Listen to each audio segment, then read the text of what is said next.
They were very good. But so now I'm wondering because they I all have no idea officers. who does it. Kyle, I think he might try to get this year. He didn't last year because he just got his job. And then it started, golf started. So he was only working like 2 years and then it was golf. So he was like, I can't do that. Because he really got the job this summer. You know what I mean? It was like August. And he was like, why am I taking a job in August? Because he's like, now I'll have it next year. Right. So I think they'll do golf this year. So I don't know if it's, I took one for each year. So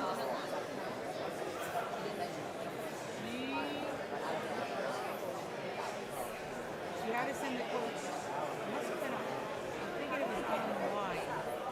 Then Ray sent me a copy and I printed it off and then gave it to Cards.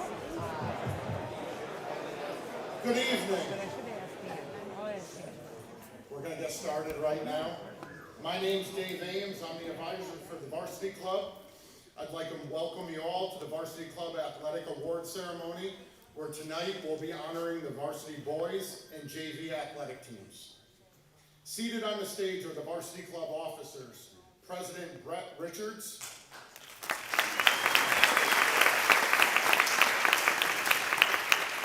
Vice President Topher Pelez, Secretary Avery Klickman, and Treasurer Jackson Compton.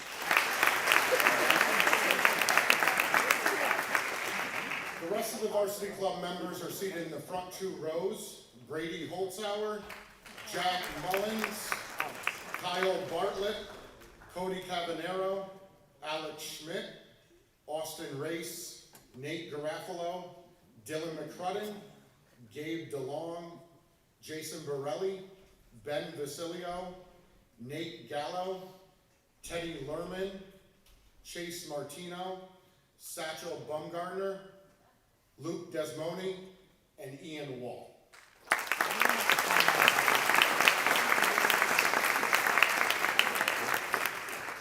Before we get started, I'd like to thank a few people. I'll begin with thanking Superintendent Suzanne Gutlow, Principal Craig Shaw, Assistant Principal Marcella Sanchez for all their support during the school year.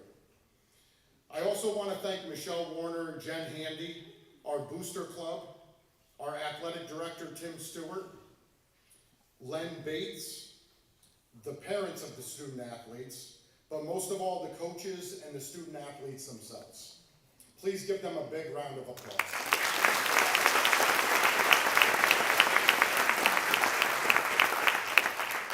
So in addition to the team athletic awards, it's also our senior athletic awards night. So it's a pretty special night for the seniors, where we recognize our senior athletes for their hard work and dedication throughout their high school careers. First, we'll introduce the teams, then immediately following, we'll introduce our senior award winners. For all the award winners, please stay after so we can get a picture up front for social media and the paper. As I announce your team, we ask that you please come up on stage along with your coaches. The first team tonight will be the JV soccer team and coach Nick Johnson.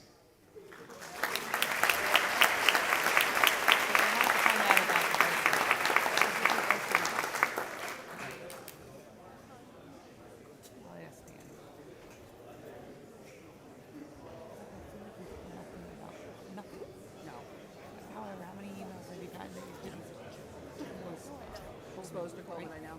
Let's get them 5 times a week.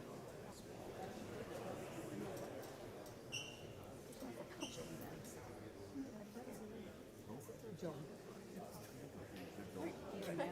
That's good.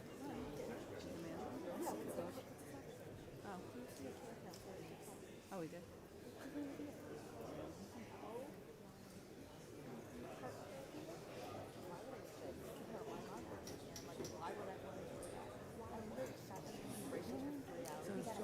Good evening, everybody. My name is Nick Johnston. I'd just like to thank the school and Mr. Stewart for giving me this opportunity to help coach and form this new generation of soccer players. I'd really like to thank Len for supporting me for my first year being here, and supporting me through the process, and but most importantly, the players and the students that were willing to learn and implement what I was putting out there. We had an amazing season, lots of ups and downs, but ultimately we came together for a big 7-0 against Albany Academy, which is always fun, and I'm truly proud of how far they've come since the beginning of the season. For the individual trophies, Josh and I mulled over a lot of options. A lot of people came up big this season, and there's a lot of people that should be very proud of their season as well. Let's see.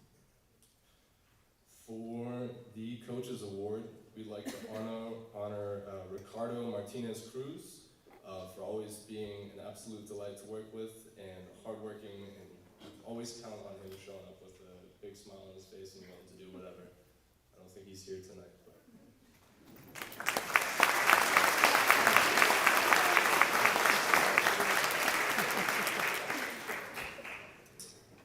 And for our MVP awards, we would like to honor Parker McCollum. Parker has shown incredible ability and always persistent threat on the field, even coming back after injury mid-season with a cast and still scoring goals. Congrats, Parker.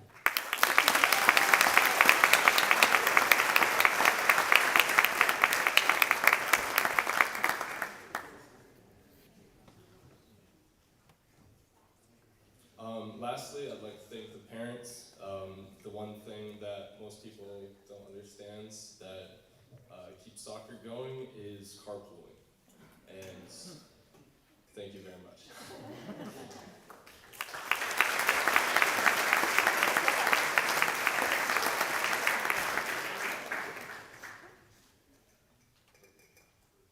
Thank you.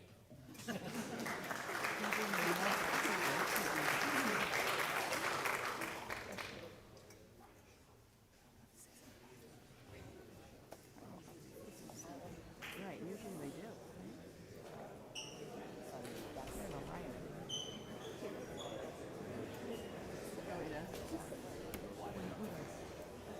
Next team up is the JV boys basketball team and Coach Tom Call.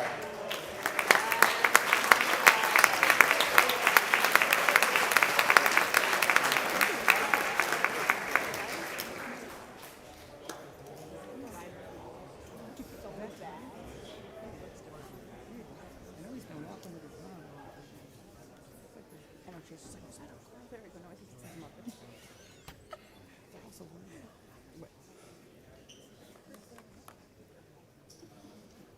So first, I just want to start out and thank a couple people. Will Ferguson, the entire varsity coaching staff for their help throughout the season. My assistant coach, right there, Cam Holtzauer, for helping out.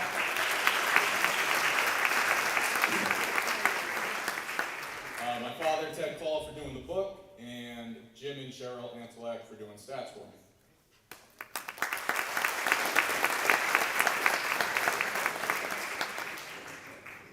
Maybe I'll start out just by introducing all the players.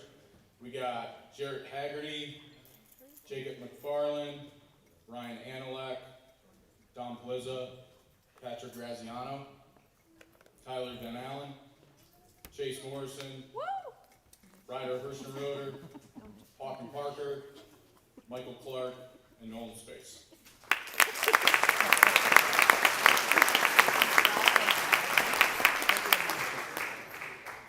So, I hadn't coached basketball in a couple of years. I did it a few years back. Took some time off. Glad I came back. It was really fun. These guys were a fun group, and then obviously it was really fun to kind of sit in and watch the varsity go on their run. This is an interesting group with a lot of interesting personalities, if you know them. I think they're definitely a highly confident group, and they definitely kept me on my toes a lot. It's very obvious that they've played together for a long time, and to be honest with you, from top to bottom, I think that they're probably one of the most talented groups of JV basketball players that I've ever coached. we didn't have a ton of practice time with only having one gym, the high school gym. But every time we did practice, these guys came in, they worked really hard, and I think we got a lot accomplished. Our record, we had a 13-6 record, which is really good. And we really did that with, I think, only like 2 sophomores on the team, right? Or 1 or 2 sophomores. So, I mean, everybody's really young. We're probably going to lose a bunch from the varsity next year, but I'm pretty confident that they're going to go on and be very successful. So for awards, I really couldn't decide on just one MVP. But the 2 guys that I am going to give the MVPs to, gave us a lot of minutes, a lot of points. We counted on them pretty much every single game. So the co-MVPs this year are going to go to Jarrett Haggerty and Don Blizzo.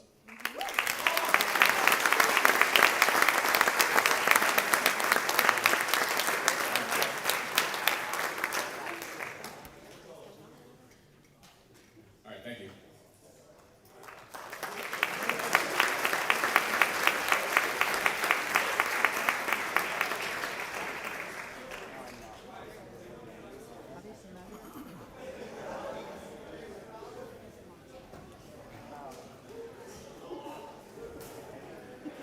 Thank you, Coach Call. The final JV team of the night will be the JV baseball team and Coach Cameron Holtzheim.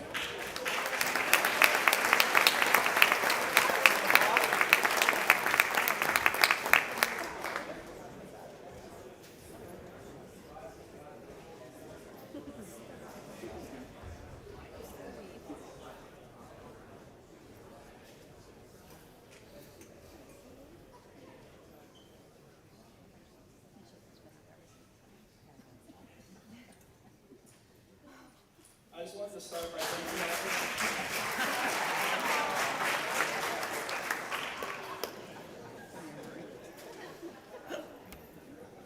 I'll start over. I wanted to start by thanking all the players and the parents for a great season. We had an incredible record of 11-4, and I was very proud of that. That was my first season coaching. Our season was highlighted by a couple of comeback wins, walk-offs against Chad and Cahoes, and we also threw a combined no-hitter against Voorheesville. I have 2 awards to give out tonight. One goes to the top hitter. He hit .444 with a .571 on base percentage. He goes to Max Frering.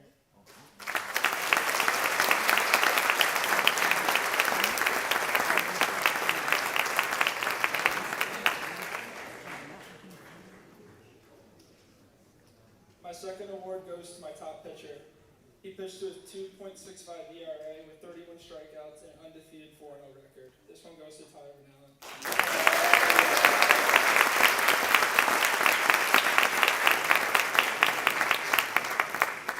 Thank you.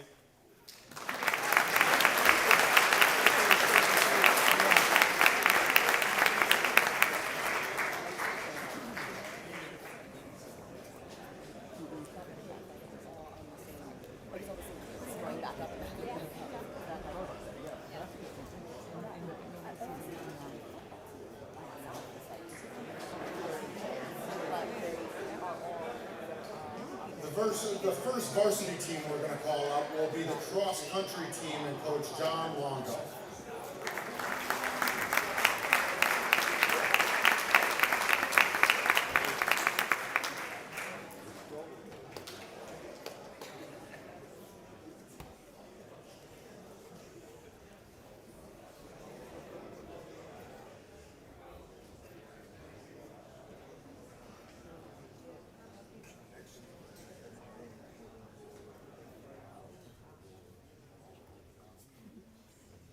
Alright guys, my name is John. I want to thank the parents first of all, Sienna, and then the seniors. I had no idea what I was doing. I think I got hired like the first week in August when I was in Yellowstone, and I had absolutely no idea what the heck Facebook or Blackboard or any of these apps that we used were. So thank you for all of you guys for helping me out through all of that. I still really don't know what I'm doing, but we'll worry about that next year. Also, I want to thank the school and Tim for giving me this opportunity and their support. I would do this job for free. I tell everyone that all the time, but I think my wife would kill me because I have to leave work like 10 to 12 hours early every week, and then I live up in Clifton Park, so driving back up there. So I do it for a little bit, but I would do it for less, if you guys are in a budget crisis. So this year we were 10-0, undefeated, so if anyone out there wants to join a winning program, you guys are looking at it. We don't do cuts. I know basketball's pretty good too, but we also don't cut. If you guys want to have fun, come hang out with your friends, spend the weekends with all your friends, and see some cool places. We're your team. So let's see here. So some of the positives. I came in this year not really knowing what I was doing. I just knew that I loved cross country, I loved running, and I was just hoping to project that to some younger minds. And we had a really good time. I went home to my wife saying, I don't think anyone is going to stick out this year. Like, I don't know what I got myself into. And we ended up being third in the section, almost sending 2 people to states this year. We were like maybe 400 meters away from getting Dylan and Nick there. And it was nuts. I was going insane. So we came such a long way, and it's nothing secret. These kids just listened and they went out there and they performed, and it was awesome. I remember like at the end of the meet, I was so hyped up. I just went on this like tirade and was just so amped that we were gonna get a team to states, and less than like 6 weeks or 6 months later, we're sending a couple of the distance guys to states this weekend. So I'm pretty excited about that. But enough about me and enough about the seniors and all that stuff. We are gonna get right to the awards. So Dylan is the most improved. Dylan, I think, finished his first race of the year without his shoes on and sprained an ankle. And then he was probably like 15 seconds away from making states this year. So if you guys get sick of him on basketball next year, we'll take him for indoor and outdoor. He's a distance person, so we'll talk about that after this. The MVP was Nick. I think Nick was our first runner for literally every single race. And if there wasn't one, it was probably the one where Dylan beat him at the very end. But he's kind of came out of nowhere. I'd heard all about Toby and Ian, and then all of a sudden this Nick kid was like on the radar. So he was good. We're gonna miss him next year.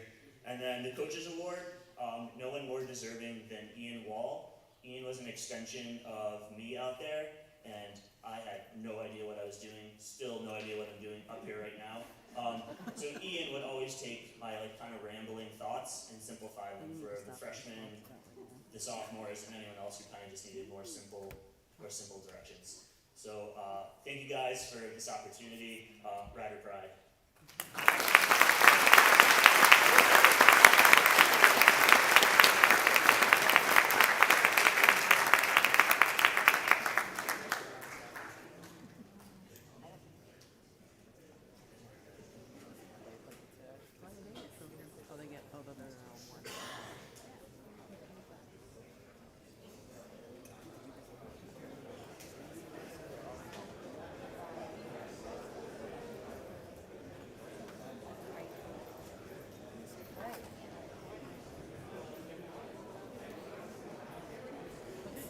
Thank you to the varsity cross country team.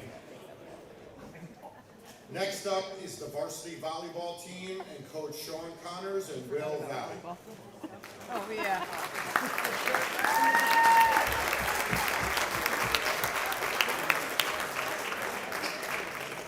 Speaking tonight on behalf of Coach Connors and Coach Valley will be Athletic Director Tim Stewart.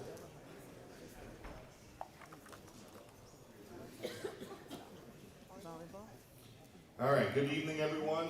As you can see, or as many of you know, Coach Connors moved during the season, which is, as I'll talk about, is a great testament to really how great of a season it was for these guys. And Coach Valley, he's not here, so I'm going to speak for the team tonight.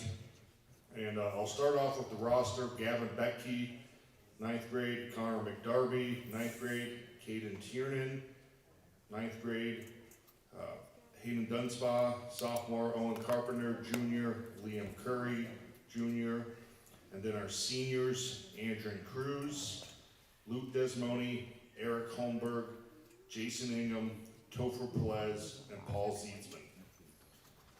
The boys volleyball team, cruised through the regular season with only 1 loss. Going into the season, it had been 2 years, really, since we had a normal season, and a lot of the guys from that sectional and regional team had graduated. I think we had one returning, player who was a starter on that team, so there was a lot of uncertainties, and in talking to Coach Connors, these guys showed right away that they were willing to put in the work, and it really showed during the season.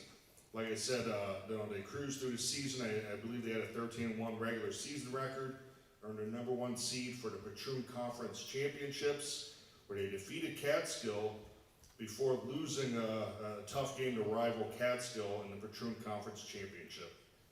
Fast forward a week, and in sectionals, they defeated Hudson in the semifinals and didn't have a chance to get revenge against Catskill, and that's exactly what they did in the sectional final to bring home yet another sectional championship. So let's give them a round of applause.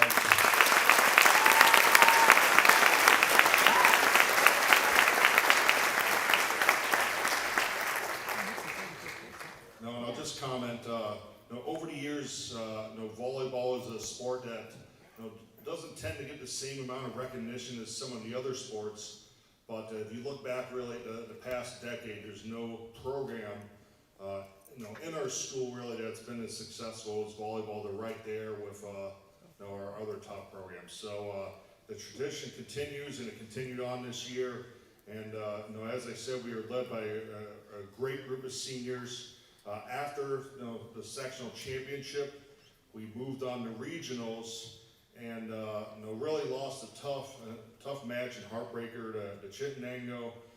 But these guys have everything to be proud of. It was a great season, and we did have some first team all-stars, and of course they were our seniors. Our first team all-stars in the Patroon were Eric Holmberg, Paul Zietzman, Topher Pelez, and Luke Desnoni. So let's give them a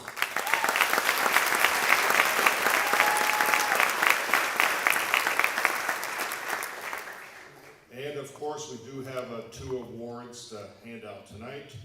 Our first award for, before I read these awards, really, these awards could have gone to any number of players, and like a lot of sports tonight, it's always hard narrowing them down to 2 winners, but our most improved award was really a player who by the end of the season was playing as good as anyone, if not himself one of the top players in all of Section 2. Most improved, Paul Zietzman.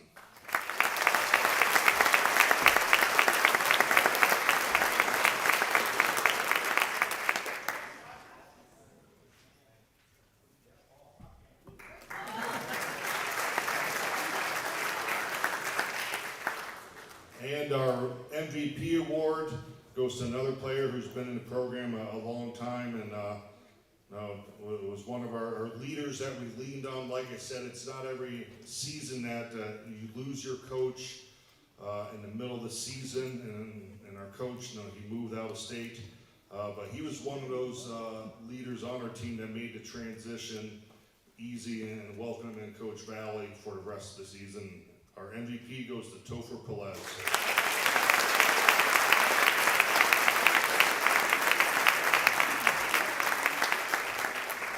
All right, thank you very much.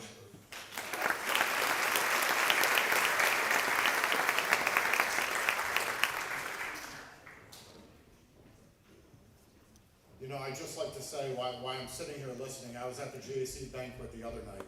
I realize how lucky we are as a community. We have really good teams. We really do. And you sit here listening to all these teams, and pretty much every team is either finishes deep in the sectionals or wins the sectional championship. And we're very lucky both on the boys and the girls side.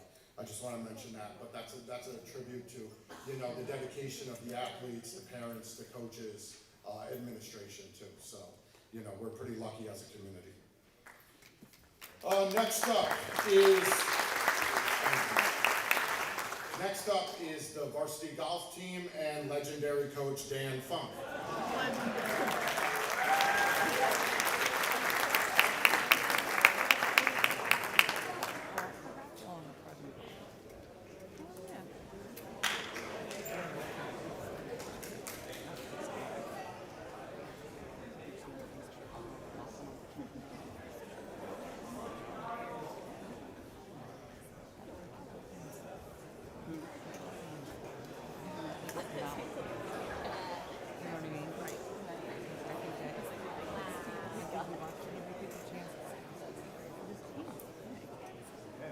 Well, here's another great team. Yeah.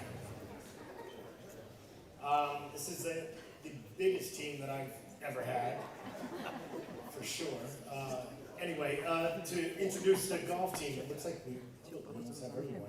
Kyle Bartlett, Grant Desnoni, Nate Gallo, Patrick Graziano, Callan Heimroth, Brady Holzhauer, Jackson Conco, Tanner Latore, Ewan McComb, Dylan McCrudden, Joe Meyer, Chase Morrison, Jack Mullins, Liam Mullins, Jacob Omerad, Topher Pelez, Devin Scally, Tyler Van Allen, and Jack Welch. I think I got everyone.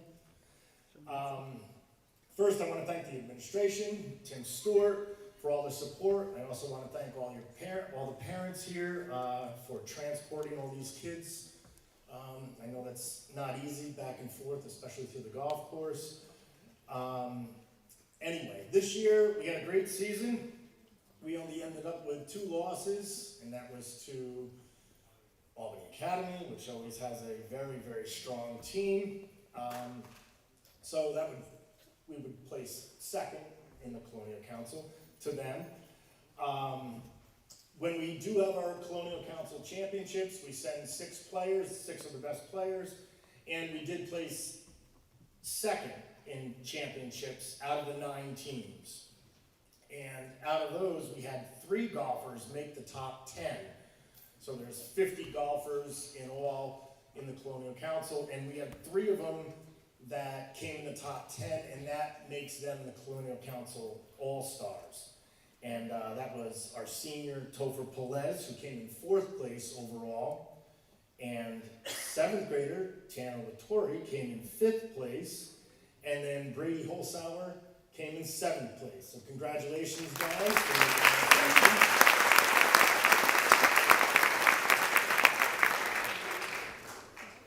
You need certain scores to then make sectionals for the year. So you need to score very good scores for 5 different matches. And we had 6 golfers qualify for sectionals this year that went to sectionals. And those were Kyle Bartlett, Brady Holzhauer, Tanner Latore, Jack Mullins, Liam Mullins, and Topher Pelez. So congratulations to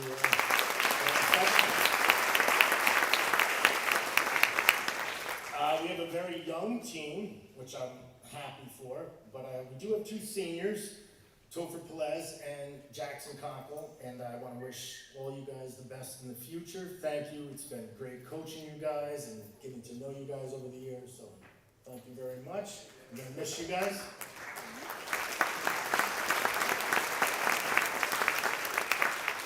I have a couple of awards to give out tonight. The first award I'm going to give, it's kind of a coach's award, and this is going to go to someone who on the team is considered kind of the leader. He talks to everyone, encourages everyone throughout the season. This senior has always been very competitive, has worked on his game constantly over the years, and he made sectionals this year, and he did come in 4th place overall out of the 50 golfers in all of the Colonial Council. I am giving my coach's award this year to my senior, Topher Pelez.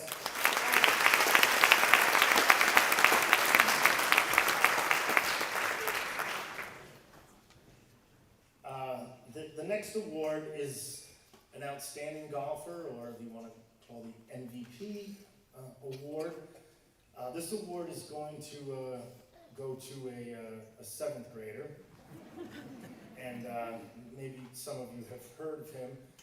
He, in all of my years of coaching, I've never seen a 7th grader this good at golf.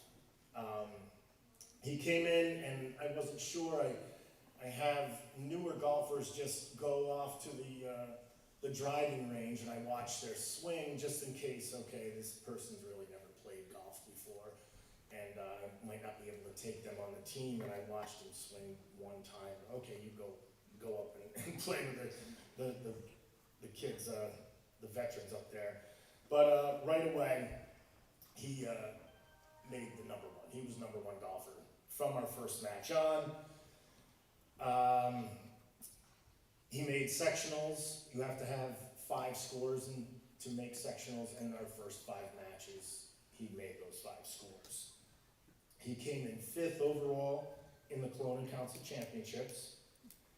And then in sectionals, you have to make it to the next round, which is then 2 more rounds of state qualifiers. He came in, he ended up tied for 20th overall in state qualifiers. And state qualifiers is a little different than sectionals. It's not just Class B, it's Class AA, A, it's every class, it's everyone in Section 2, so all of the best golfers in all of Section 2 are in these 2 rounds.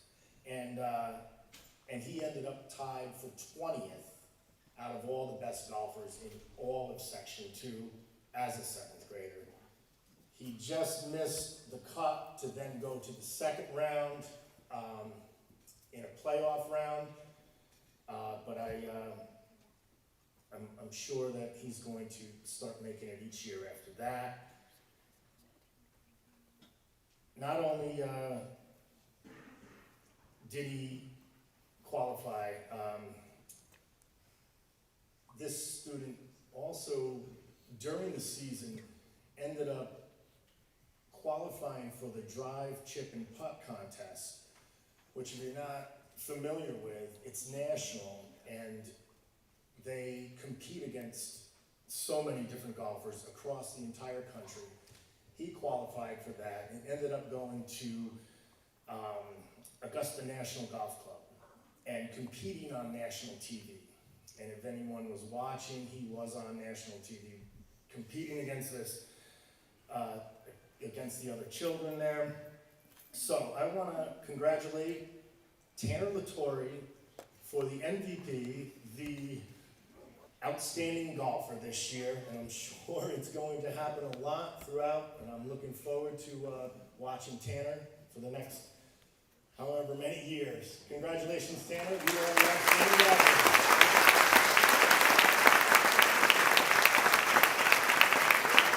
Thank you very much. All right, thanks, guys. Looking forward to everybody next year.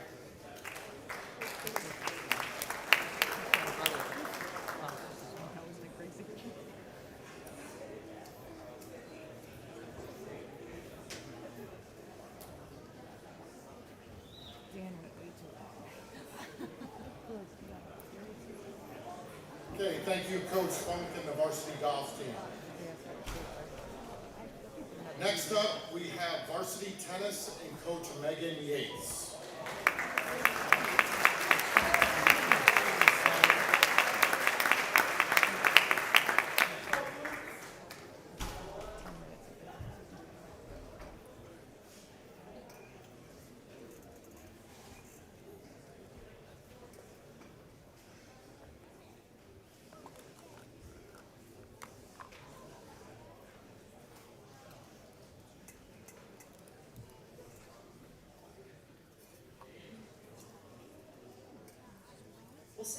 Since cross country is recruiting boys, I'll start off my speech by saying any boys who want to play some tennis next year. I've got 6 seniors, 5 of them starters out of the top 9. Come play some tennis with us, we're a lot of fun. Hopefully the seniors would say that. I want to thank all of the parents, Mr. Stewart, Varsity Club, administration for helping us and supporting us throughout the season. Our overall record was 13-3. So we had a very strong season. We had the best record in the Colonial Council. We were the Maple Hill Tournament champions. And there are strong schools that compete in that. We have Maple Hill, obviously, we were the hosts. We were hosting on our court for the Maple Hill Tournament Invitational. But Columbia was there, we beat out Averill Park, so we had some strong team wins versus some bigger schools. We got to the sectional finals. We lost a close match to Glens Falls, which I think it still stings for me a little bit. Hopefully though, I was thinking about it and I feel like, obviously if you're playing sports, you need to take the losses, and sometimes those losses hurt because these guys know a lot about winning. The last 2 years having won the Class B Section 2 title and finalists. And all of the statistics I just gave you guys said it's a fantastic season and a lot to be proud of. We were a scholar athlete team at 93.5%. We're going to go ahead and round that up to 94% average.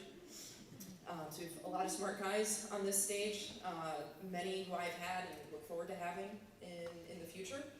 Our lineup, and I'm going to throw some numbers at you. Our lineup, number 1, senior Ian Lancey, his record was 16-0.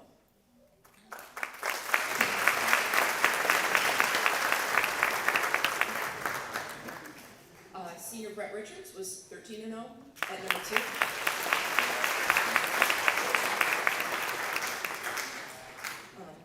Junior Liam Curry was 8-6 at 3. I'm so happy to say junior Liam. You and I. Simon Pappas, 11-4 at 5. 11-4 at number 4 singles. And then Holden Reynolds. I'm sorry. Yeah.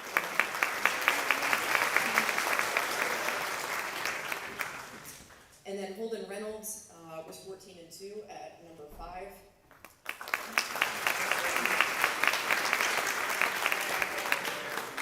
And really, Holden was exactly what we needed all year at the number 5. We need someone who's just going to be very, very consistent. And so when I was looking up records, 14-2 did not surprise me. Did a really nice job for us at number 5. For doubles, we had our fairly consistent team of Joe Meyer and Anthony Doria.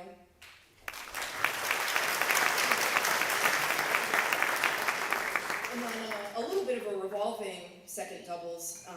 We had Quinn Rapport, Evan Sheeran, Ryan Ansbach, Anthony Cruz, and Liam Kelly all getting experience at number 2 doubles. For individual sectionals this year, Holden Reynolds and Joe Meyer, they advanced to the second round. They lost to a seeded team from Queensbury, played a really, really close match. Ended up losing 6-10. But to get to that second round and put up such a strong performance against a seeded team was very good. Brett Richards, he advanced to the second round. He lost 6-10 to the number 1 player from Shen. And I kind of feel like his mom might have put it best, that he started in 7th grade with no tennis experience. And then his senior year, he's pushing the number 1 player from Shen. That guy felt very, very lucky to get through that match. And Brett really gave him a test. Ian Lancey, he was seeded 5th at sectionals. He had the toughest draw in the tournament. Any coach would tell you that. I had multiple coaches tell me that. Oh, Ian, really, he has the toughest draw in the tournament. Yes, he does. He had to play first round. He beat a kid from Academy, then Saratoga, then Shen. Just really good tennis schools, before eventually losing a really close match to Albany Academy's number 1, who went on to win the tournament, the individual tournament. I have 3 awards to give out tonight. Apologies if I do get a little emotional, but I feel like right now I've got some momentum. I feel like I'm doing okay. Mr. Sanger? Okay, thank you. All right. You're my rep, Mr. Sanger. So for most improved this year, I'm just going to start off by saying that it's going to Simon Pappas. And this...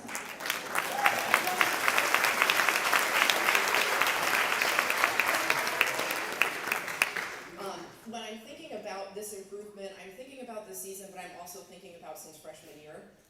Simon really, he worked in the off-season playing junior team tennis. He would be out of the courts, serving on his own. He put in a lot of work that I feel like really should be recognized. He went from playing doubles last year, made a huge jump of moving to number 4 singles, and making that shift and playing 4 and having a really, really respectable record at number 4 singles for us is really, really impressive. So for most improved, Simon.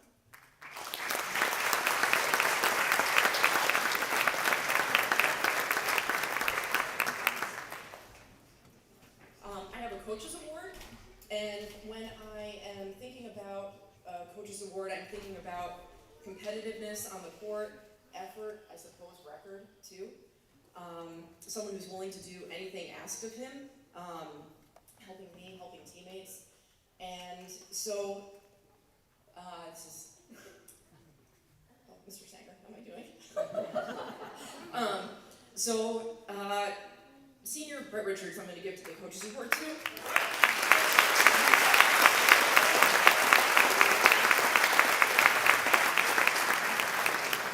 I went to every postseason basketball game with the exception of Plattsburgh. I'm sorry, guys. And every single game I went, please don't get hurt. Please don't get hurt. A little selfish. I'm an only child, but and so for multiple reasons, obviously, I didn't want to see Brett go down, but then I was super happy to see him come back out. But we needed to wait a little while to get him back. And as soon as he was able to get out to practice, even just with a boot on, the overall atmosphere of practice just changed. And so we had to preserve him, but he was an astounding award for me throughout the season, as was Ian, and just had an awareness of what the team needed. You guys saw or heard me say that he was undefeated this season. If you were to look at, started in 7th grade, if you were to take a look at his record from just playing singles when he moved into the singles lineup, he was 41-4.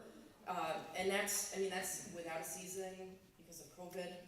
And the last 2 seasons he was 23-1. So it's an immeasurable loss for us, but I'm so happy to have had him for 6 years.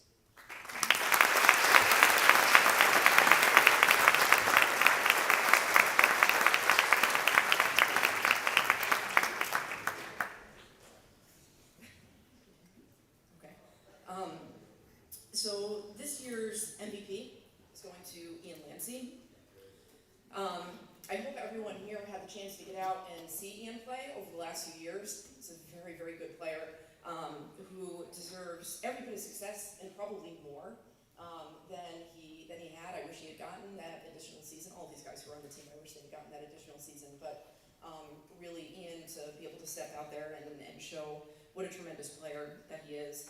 He's worked very hard. He's a year-round player. Spends a ton of time on the practice court and playing matches. My mom and a good friend came to a couple matches this year and just absolutely loved watching him play because he's so grounded and self-sufficient on the court. Nothing phases him. He'll always do anything that is asked of. He'll hit with a beginner, he'll hit with strong players, whatever I needed, Ian would always do it. Some impressive numbers for Ian. He's 37-5 just overall with his tennis career at Ichabod. He'll be playing at Ithaca next year. And Ian, MVP, congratulations, just very deserving.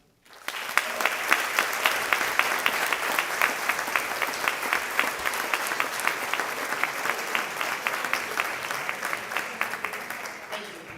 This is Johnston.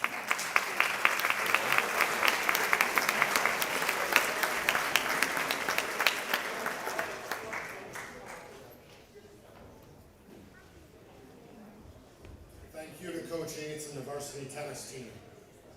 Next up tonight is the varsity soccer team and Coach Len Bates.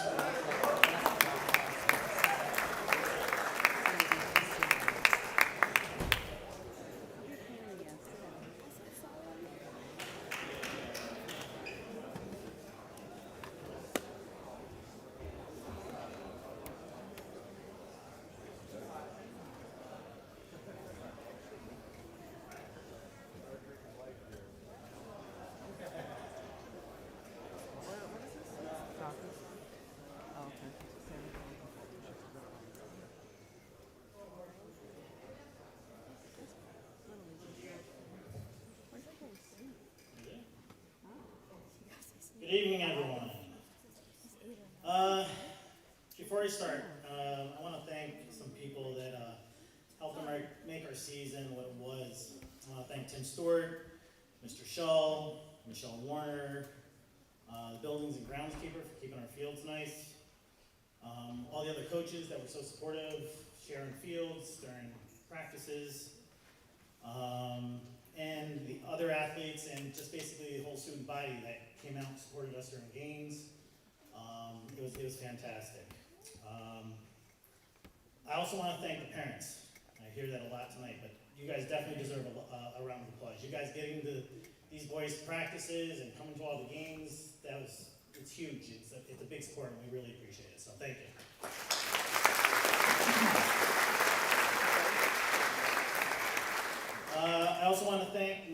Johnston, who came aboard this year as the JV coach. He was a huge help in decision making. He was right by my side when he saw something that needed to be shifted or changed. He suggested, and a lot of times it worked. You know, it's nice to have that experience and that knowledge next to you when tough times call. So, Nick, I want to thank you very much, and did a great job with the JV team this year. Really cultivating a good group of players for us for the future teams.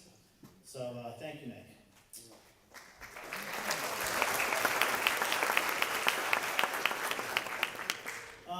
The last person I want to thank is someone that's very close to me. She's graduating. Sorry. She's graduating in a few weeks from Ichabod, and she's been by my side since the very first day that I started coaching JV. She's going on to Kent State to study architecture in the fall, and I saw how much it meant to her when we lost against Greenville this past season. I saw how much that loss meant to her because she knew that was the end. I'm going to miss her. I'm going to miss her by my side. But I'm very proud of her, and I'm glad she stuck it out with me. And she's not here tonight. She didn't feel well tonight, so she stayed home. But I'm sure she's probably watching on the live stream. So I want to thank my daughter Avery for sticking by me.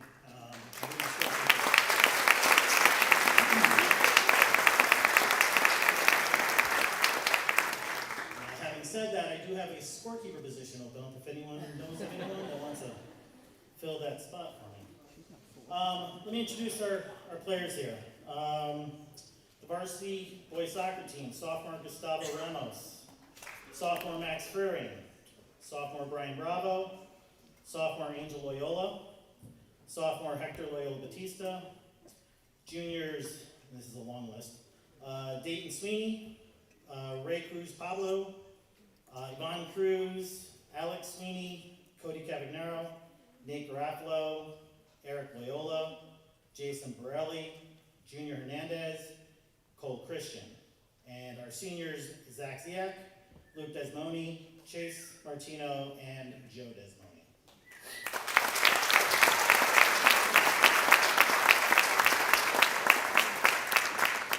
And I also want to recognize some of the JV players that we brought up to play in a few games this season. They all got some good solid playing time when we did bring them up, and some of them made some huge impacts when they did get to play. I believe a couple of them even notched a goal or two, I think against Catholic Central. So 8th grader Parker McCollum, 8th grader Henry Loyola, freshman Jacob Farland, sophomore Wyatt Dolge, and sophomore Emmett Fancher.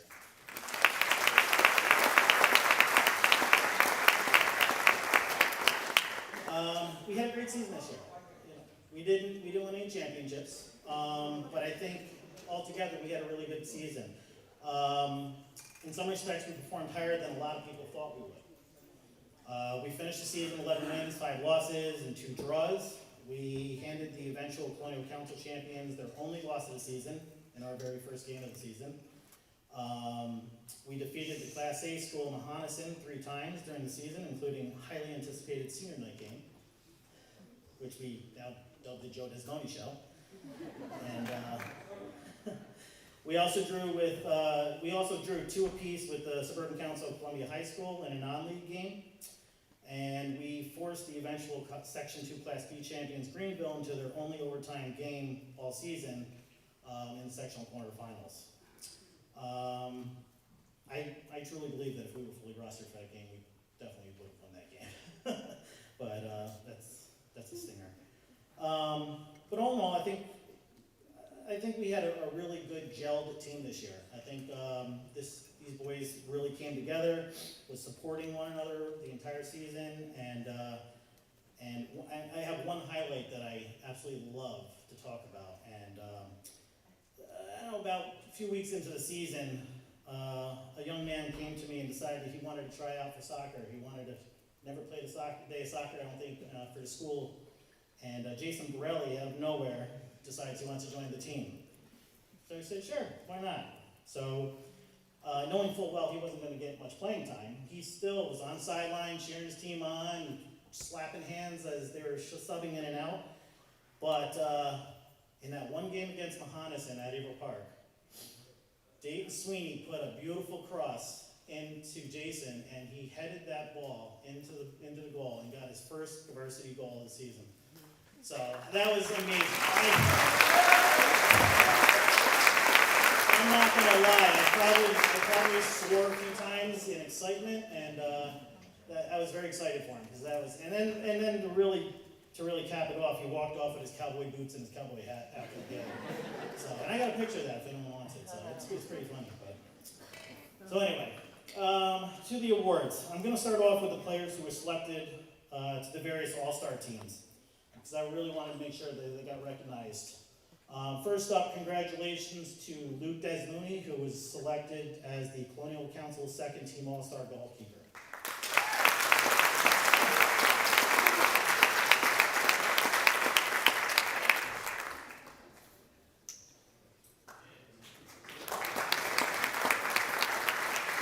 Next we have the Colonial Council First Team All-Star for Defense, so congratulations to the Badger, Dayton Sweeney.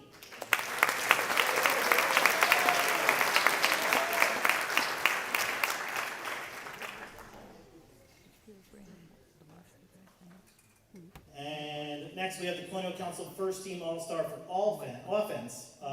Congratulations to Joe Desnoni.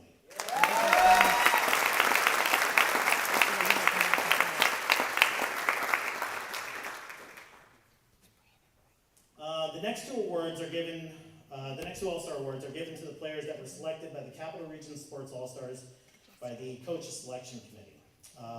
Those two award winners were Luke Desnoni and Joe Desnoni.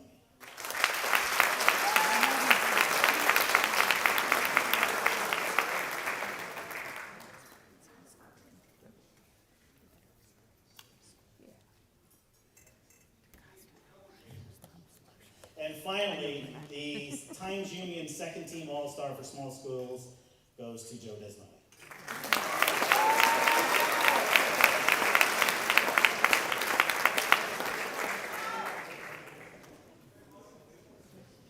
Okay, now for my awards. Dan, I told you I'd try to speed this up for you, so.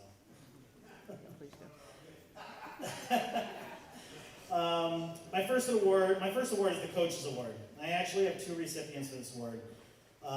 These players exemplified maturity, leadership, sportsmanship, on and off the field. I'm truly going to miss these two. They were a huge help this season, and one of them played almost the entire season with an injury. He did not want to come off the field. It just shows the tenacity and the dedication that he had for this team, and the willingness to continue playing through injury. Even though I wanted to pull him out a few times, he's like, nope, I'm staying in. And my Coach Award goes to Chase Martino and Zach Ziak.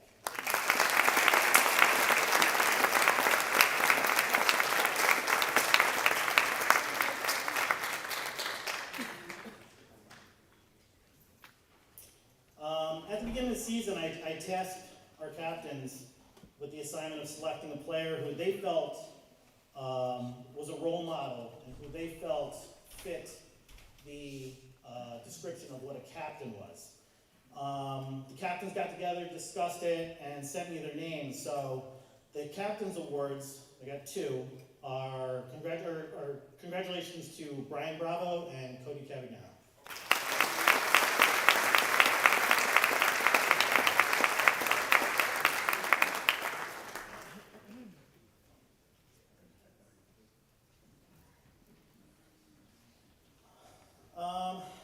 I've been lucky enough to watch this next player grow into the position that he played and increase his knowledge and skill set over the last few years.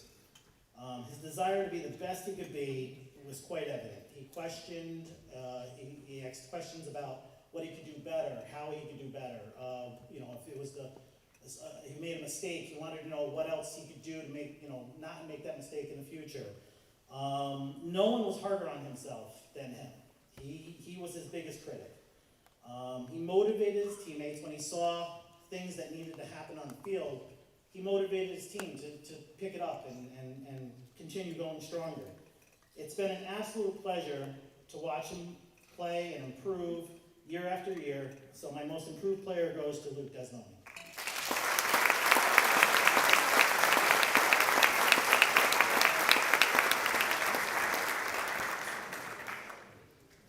My defensive most valuable player goes to the one player that stood out not only to me and to his teammates, but also to all the other coaches in the Colonial Council. When I attended the Colonial Council coaches meeting, his name came up several times. They are all now having to try to figure out how to play against him next season, which helps me out because I got him for one more year. So, our defensive player of the year, most valuable player, is Dayton Sweeney.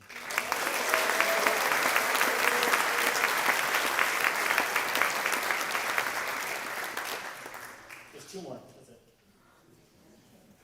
What can I say about Joe Desnoni? That he hasn't already proven on the field. Joe's power, his strength, his dominance was a nightmare for every team we faced. His presence created problems for any defense that tried to stop him. Joe racked up 26 goals, which included 3 hat tricks and 11 assists. Joe's biggest accomplishment in my eyes was our second meeting with Mahonison, which happened to be the senior night. Joe dominated the entire game, scored 6 out of our 8 goals, and assisted on the other 2. I'm truly going to miss this player next season, not only for his goals, but also for being a presence on the field and being a teammate for the rest of the team. But I do wish him the absolute best, and our offensive most valuable player is Joe Desnoni.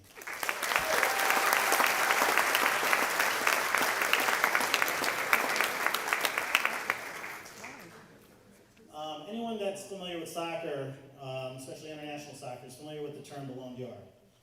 It means golden ball. It goes to a player that is chosen internationally as the most outstanding player of the season. It incorporates on-field performance as well as off the field. This player stood out to every team he faced and immediately caused coaches to try and figure out how to contain him. There's going to be a mattress. This is the inaugural award this year, and there's going to be a perpetual plaque placed in the trophy cabinet in the coming weeks. It's on back order like everything else right now. So, but this player's name is going to be the first recipient and the first name on this perpetual award. So I want to congratulate the 2021 Ichabod Crane Ballon d'Or to Joe Desnoni.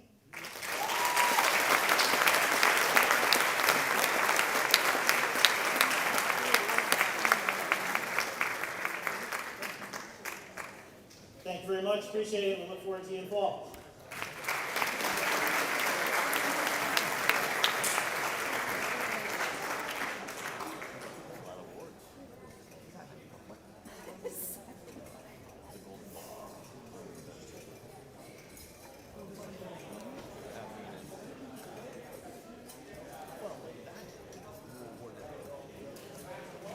All right, thank you to varsity soccer and Coach Len Bates. Next, varsity baseball team and Coach Brian McComb.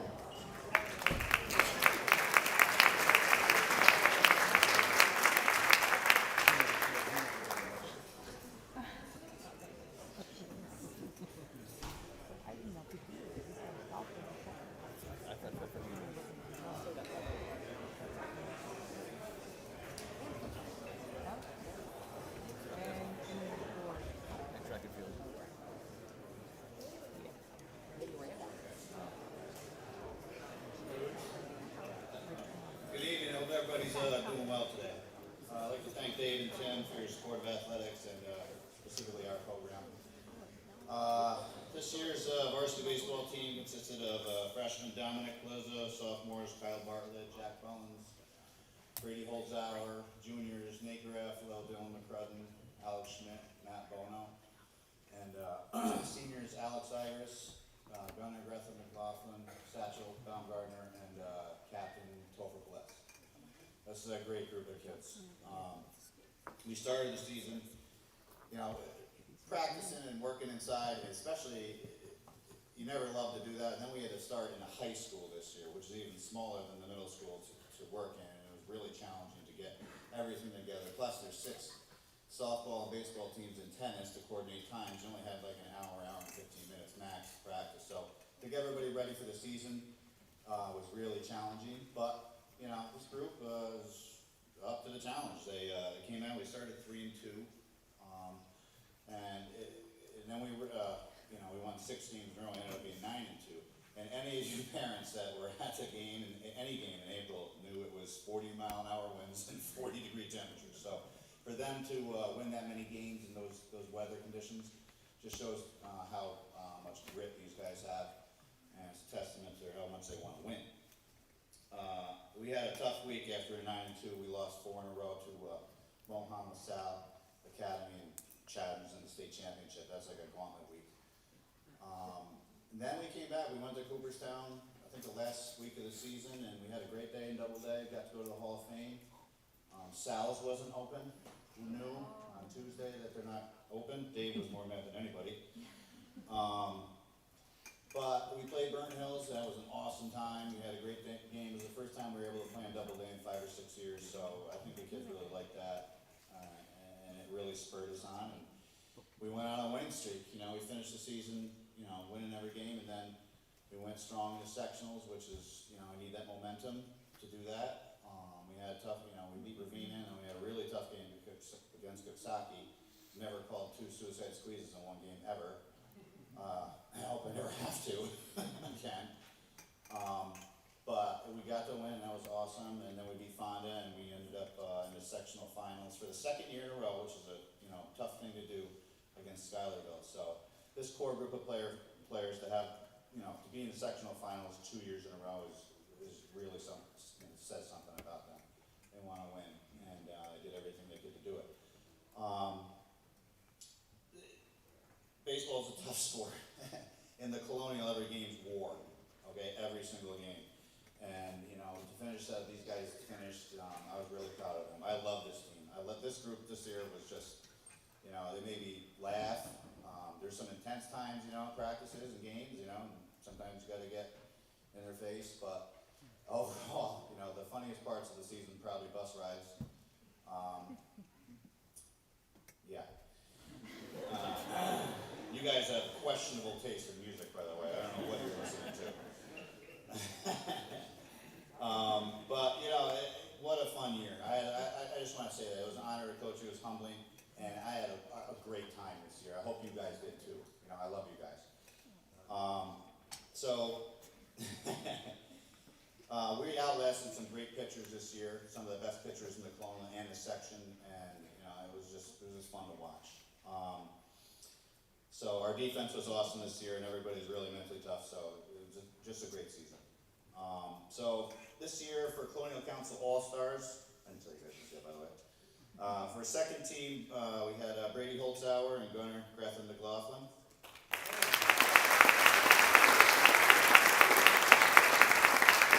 And for honorable mention, Jack Mullins, Nate Garafalo, Alex Schmidt, and Topher Pelez.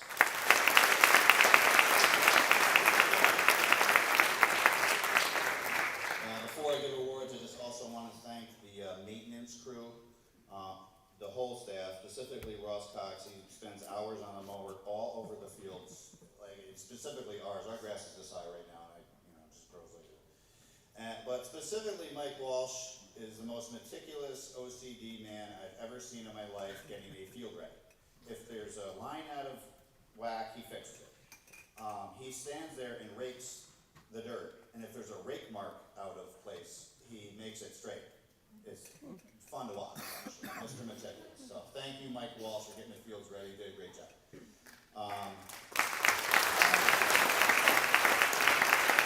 Okay, I have 3 awards tonight. First one is the Tim Cahill Coaches Award, named after Tim Cahill. You know, everybody knows, legendary coach, baseball coach around here and in the state. This player does what he's asked without a complaint and exemplifies a positive attitude and a fundamental understanding of the game of baseball. This player hit .342 this year. He led the team with hits with 25. He had led the team in stolen bases with 14, and he became our default relief pitcher this year and ended up with 3 saves. So he's the best base runner I've ever seen in my life. This year's award goes to Jack Mullins.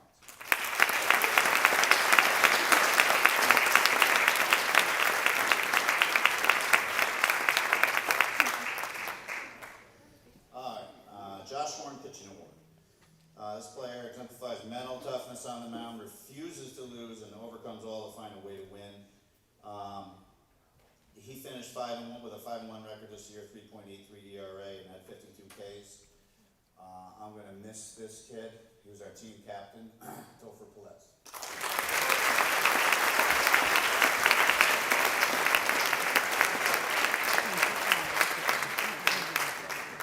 And finally, MVP.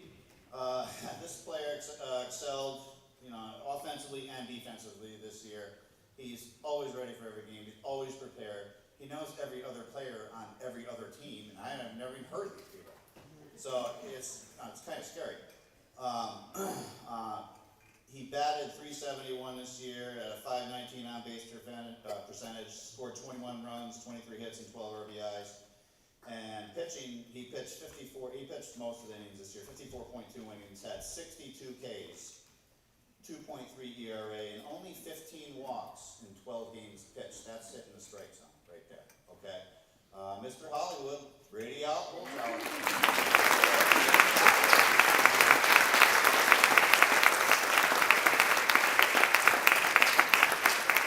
Thank you again. Great job, guys. Go softball.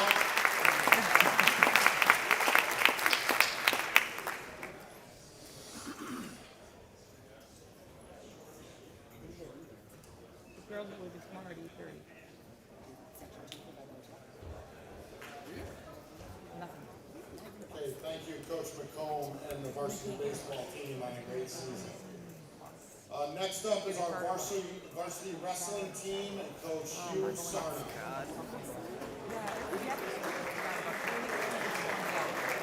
Like, I think the bigger charter bucket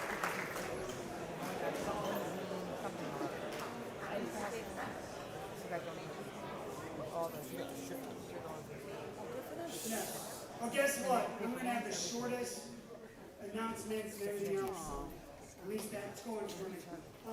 Again, thank you for coming tonight. And as you can see, it was a pretty rough season.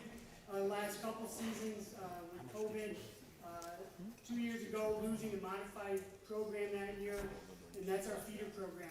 We got modified varsity, and that's it. So when we lost that, it was quite the struggle. Again, I want to thank Tim Stewart for really being supportive, the school being supportive. Even though our numbers were down, we were allowed to get into practice and have a season for these kids who work very hard at the sport. And again, hands down, I always say this every year, hands down, one of the toughest sports there is. And they made it through the season. So I'm going to be real quick. Tommy Cooper, these are both my seniors. So Tommy Cooper's a senior, and Jair Gomez Martinez have been with me for a long time. I met Tommy first with Dan Primo's Pee Wee program and went to a couple tournaments with him, and he was just happy to be there and worked hard and listened to the coaches. I mean, that was one of the things Tommy has done. Just every single year, listens to the coaches. And I think it's the same at football. From everything I hear, that is what Tommy does. And this year, as a captain of the team, he again worked hard. He was actually doing some extra work, going over to a club to get better. And he ended up with a 24-10 season. And he made sectionals, won his first match up at sectionals, and then ended up losing his second match. But he had a very great season. And again, he's going to be sorely missed. He's been here, for 8 years, I think, with Pee-wees and modified and varsity. So, Tommy Cooper, thank you very much.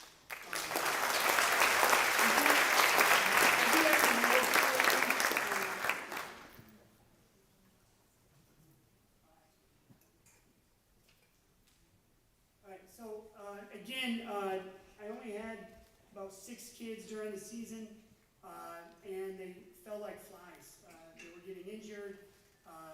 Unfortunately, maybe fortunately, but I had 2 heavyweights who really I could only have one spot. So Tommy, being the senior, was winning all the wrestling-offs, and he got to wrestle the spot. So But Tommy made it all the way through the season for me.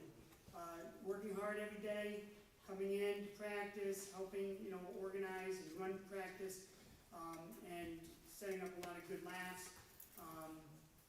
So, again, like I said, I'm going to give him the most outstanding wrestler this year because he was truly amazing, and to watch his growth over the last 8 years has been amazing. So thank you, Tom.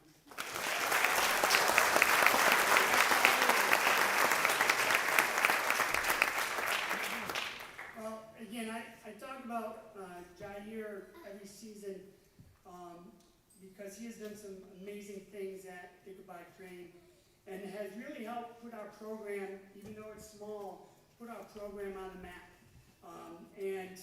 Unfortunately, between COVID and not being able to really have, he got 4 matches his junior year because of COVID. We had to cancel a lot of our league matches because of the restrictions we had. And again, he was a 99-pounder, 103-pounder actually that year. He would be over, he'd weigh in a tenth of a pound over so that he could bump up 2 weight classes. He was wrestling 126 just to get matches. He really wanted to wrestle. He did off-season practices. He was out in North Dakota for nationals with freestyle and Greco, and almost became an All-American out there. 1 match away from the blood round. Just a little bit, I could sit here all night and talk about him, but just to read a few of his stats, he ended up with a career record of 124 and 28, and 17 of those losses came his 7th grade season. So he had a great time. In 2018, he was ranked 5th in the Section 2. He had a rough start in 7th grade, 8th grade when he came up, and had a really strong end of the season, ended up 5th in the section. In 2019, he was a class Section 2 champ, class and the Section 2 champ, and made the state tournament at the time the Union Center, and came up short, but it was a great tournament. He wrestled, beat the number 4 seed kid, again, in the state, and he had a good season. Following year, again, he repeated as a class champion, a section champion, and took 7th place out of 16 at the New York State tournament at Times Union Center. In 2021, unfortunately, that was a COVID year. He was 4-0, and like I said, going from 103 up to 126, pretty impressive there. And then this year, at the start of the season, Jair was ranked number 1 in New York State at his weight class, and again, putting us on the map. I mean, he's put in the work, and has not only made himself better by doing the work, but it's also made the team. Unfortunately, he ended up with a knee injury and ended his senior year 9-1 with that shortened season. But again, he was well on his way to almost 200 wins, and again, with COVID getting in there and everything else. But again, just to go through, 2018 as an 8th grader was 29-17. 2019 he was 39-5. 2020 43-5. 2021 and 22. Again, not many matches, but one loss in the 2 years that he wrestled. So as a senior, again, Jair, congratulations on everything you've done for the school and this program. And again, I hope you stick around and really continue to help us out a little bit. So again, I'm just gonna get a little plaque this year for that.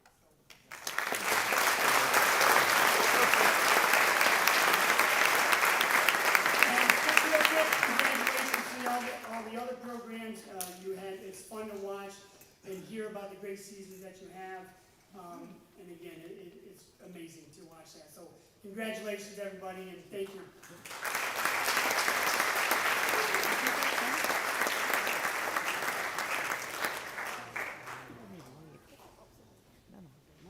Thank you, Coach Sarno, Thomas, and Jair. Congratulations. Next up is our varsity indoor track and Coach Pat Simon.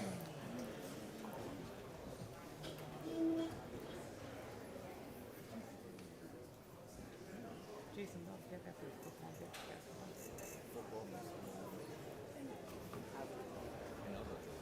someone shoot me.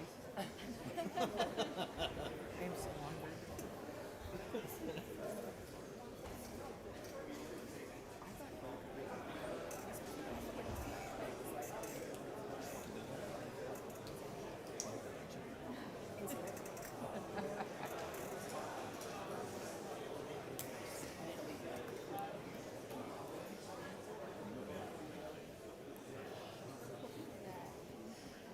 Ladies and gentlemen, thanks for coming tonight. Really appreciate it. Just like everybody else, I have to thank everybody who helps us out.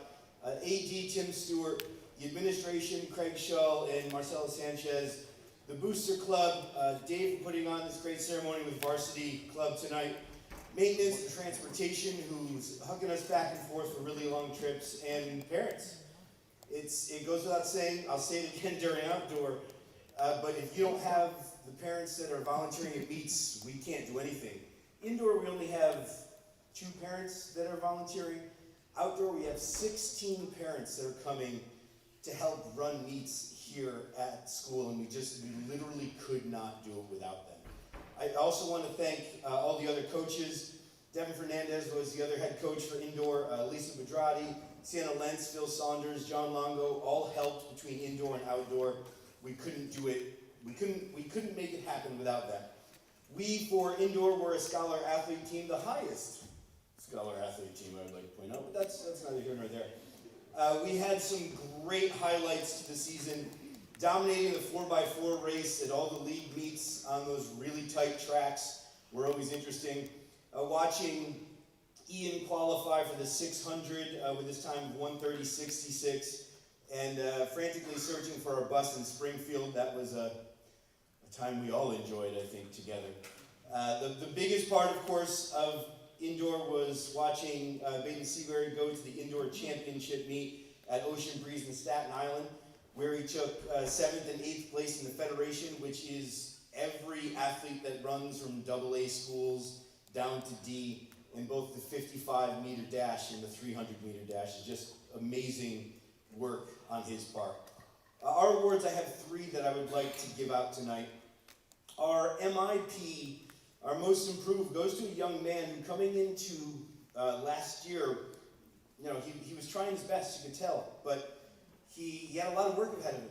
And when you see that, you always wonder if an athlete has it in them to really put it forward, to make it happen. And to watch what this young man did in the 3,200-meter run during indoor, that's 19 and a half laps on an indoor track, if anybody wants to help count. To watch him shed seconds after seconds every time he ran it was really amazing. He changed by leaps and bounds. Our MIP for indoor goes to David Aldridge.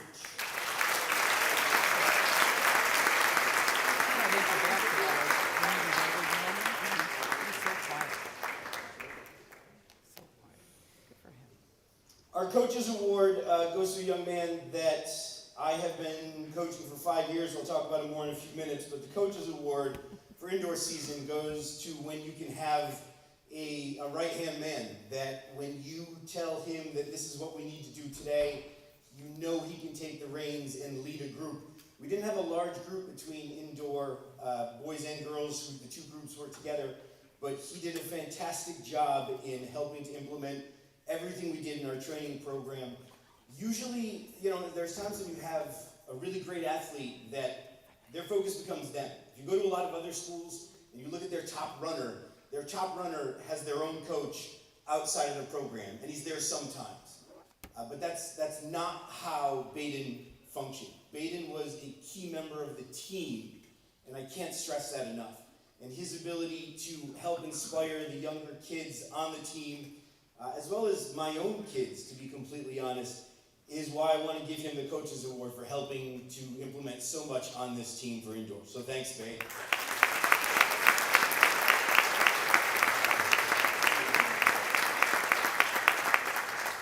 Our indoor most valuable player goes to the young man who I already said qualified for the state qualifying meet in the 600. He was also an integral member of the 4x8 team, the 4x4 teams. He ran the 1,000.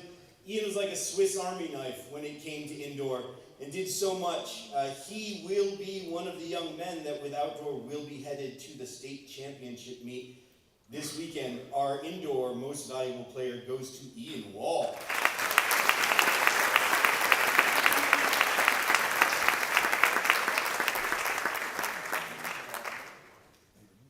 And anybody who is with outdoor track, come on up, please.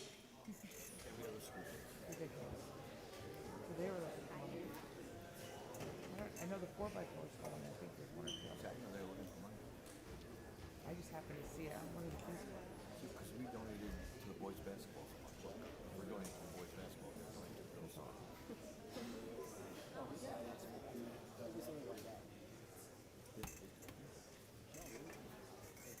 Still don't know if we have as many kids as the golf team had up here. Is that Dan? I mean, 20 plus. I was like, what the heck's going on? Outdoor, listen, 15 years ago, I was sitting in my classroom, and the then boys coach, Rosina Schulerud, came down to me and said, you know, I heard you threw when you were in high school. And I said, yeah, I threw when I was in high school, sure. She's like, I've never had a throwing coach. I need one to help get to this next level with some of these guys I have. So she found a way in when I was coaching football. I was like, yeah, I'd get some of the guys in there, sure. And that was 15 years ago. And I remember watching the first 4x4 race that was being run at that time with some guys whose names are out on the leaderboard out there. And I remember thinking, like, yeah, I'm here to help get my football players to bulk up a little bit and get a little faster. That's why I'm here. And I remember watching that 4x4. And I watched Gavin Clark-Gardner and Isaiah Turek running these 400s. And by the end of it, I had snapped my umbrella over my knee. I had gotten a little too into it because I have a tendency to get competitive. And 15 years later, it's the sport that I'm still coaching. And it's the one that has grown to matter the most to me because of the work and the effort that these young men and the young women on the girls' team put in. To watch it is really something. It's an individual sport, but one where the team comes to matter more than anything in the end. And it's hard to translate that into something. Some highlights of our season. When we were at full strength with the 4x4 and the 4x8, just the absolute domination in league this year was just fun to watch. Particularly the 4x4 taking a win at the Colony Relays, beating schools like Colony, Columbia, LaSalle, where we were running with them neck and neck for 3 laps, and then you just see Baden find a 6th gear where he passes a couple guys. It's always great to be on the infield when that happens, because you hear other coaches, like Baden has every meet, there's like a group of kids that's like, oh my God, you see how fast he is? And then there's the other group of kids that's like, he's so tiny, he can't be that fast. And then, gone. And just having that is so much fun to do on a weekly basis. Some highlights, the 4x8's huge win at the state qualifier, the fastest 4x8 team in Division II in Section 2. Watching Jack Sweeney bust out with a 2:01.95 in his first 800 there was gorgeous. Just absolutely wonderful. The biggest thing, of course, is that we will be taking the largest group of young men to the New York State Public High School Athletic Association Championship meet this weekend. Baden will be running in the 100 and the 200. The 4x400 of Baden, Ian Wall, Toby Greer, and Nick Barkley will be running. And the 4x800 of Ian, Nick, Cole Christian, and Jack Sweeney will be running. Largest group we've ever taken, and we head out tomorrow. Just want to say good luck to all those guys.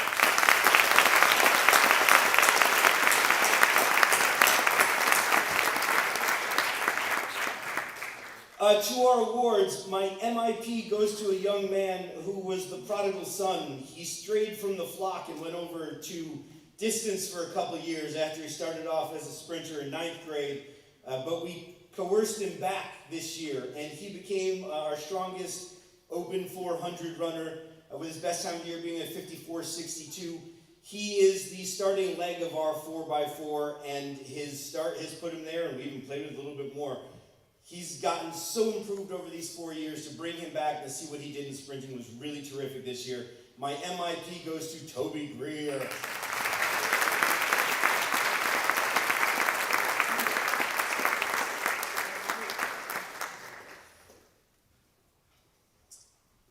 I say 3. I only have 2. MVP, really, it's not a surprise. This young man is going to graduate from Ichabod Crane as the greatest boys sprinter Ichabod Crane has ever seen. He holds the records for the school in the 55 meter, the 300 meter in indoor, the 100 meter, the 200 meter, and the 400 meter in outdoor. He is the anchor leg of the 4x400 team. He'll be running in 3 events at states. He's going to continue his career at UMass Amherst running. 5 years ago, when this kid started out, you could tell he had the talent, and you knew it was there if you could learn how to tap it. And as an 8th grader, he was an 8th grade boy. Do I need to say anything else? And to watch Baden mature and learn and lock in and become the young man that he has is just absolutely tremendous. And we wish him the greatest luck at the state championship meet this weekend. Our outdoor MVP goes to Baden Senior.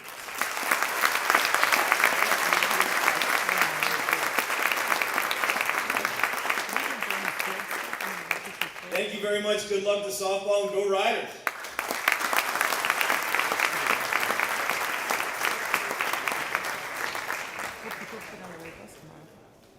The girls don't go to the track and track. They'll be able to get on the great bus tomorrow. Congrats to Coach Sanger and the varsity outdoor track team, and good luck to those going to states. 2 more teams. The next team is the varsity football team and Coach Tom Call.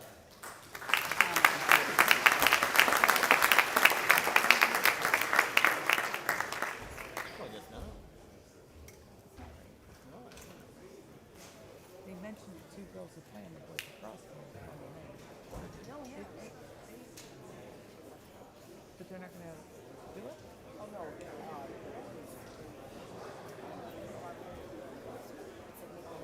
Yeah, but we don't have any boys?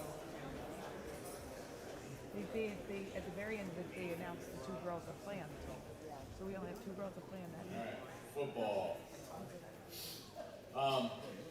So first, I want to start out by thanking Athletic Director Tim Stewart for helping with game day operations. There's a lot that goes into that, so I appreciate that. Our whole administrative team for working with us on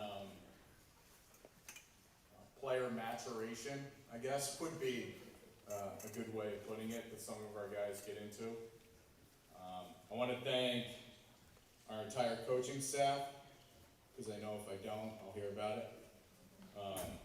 Ken Schultz, Dan Leff, Guy Changa, Bob Allard, modified coach John Brucey, and modified assistant Ryan Puckett. I want to thank Francis Basilio for helping do the end zone camera each game. And I want to thank you parents for helping with transportation, helping with all the gear that we hand out, and sticking it out with us for the games when the weather isn't so great. So to recap our season, we had a 5-4 record, right? So you think 5-4, 1 game over 500, not super great. That's the best record that Ichabod Crane football has ever had.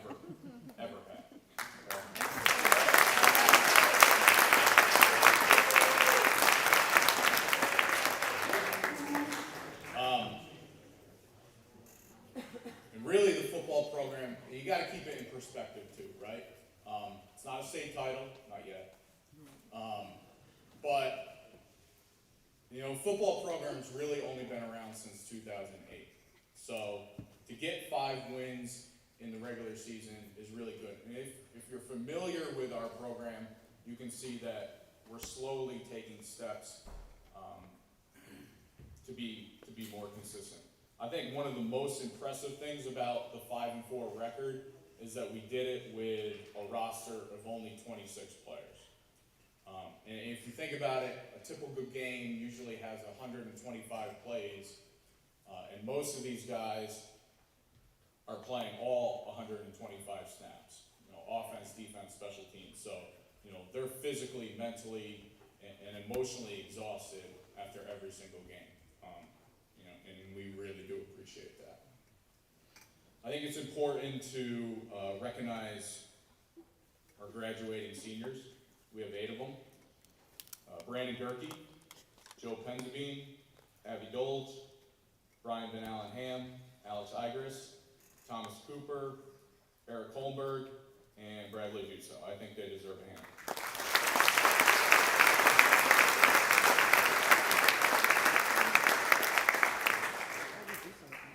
So if you've played for me, or if you know me a little bit, you know that I'm really into metaphors, I'm really into quotes.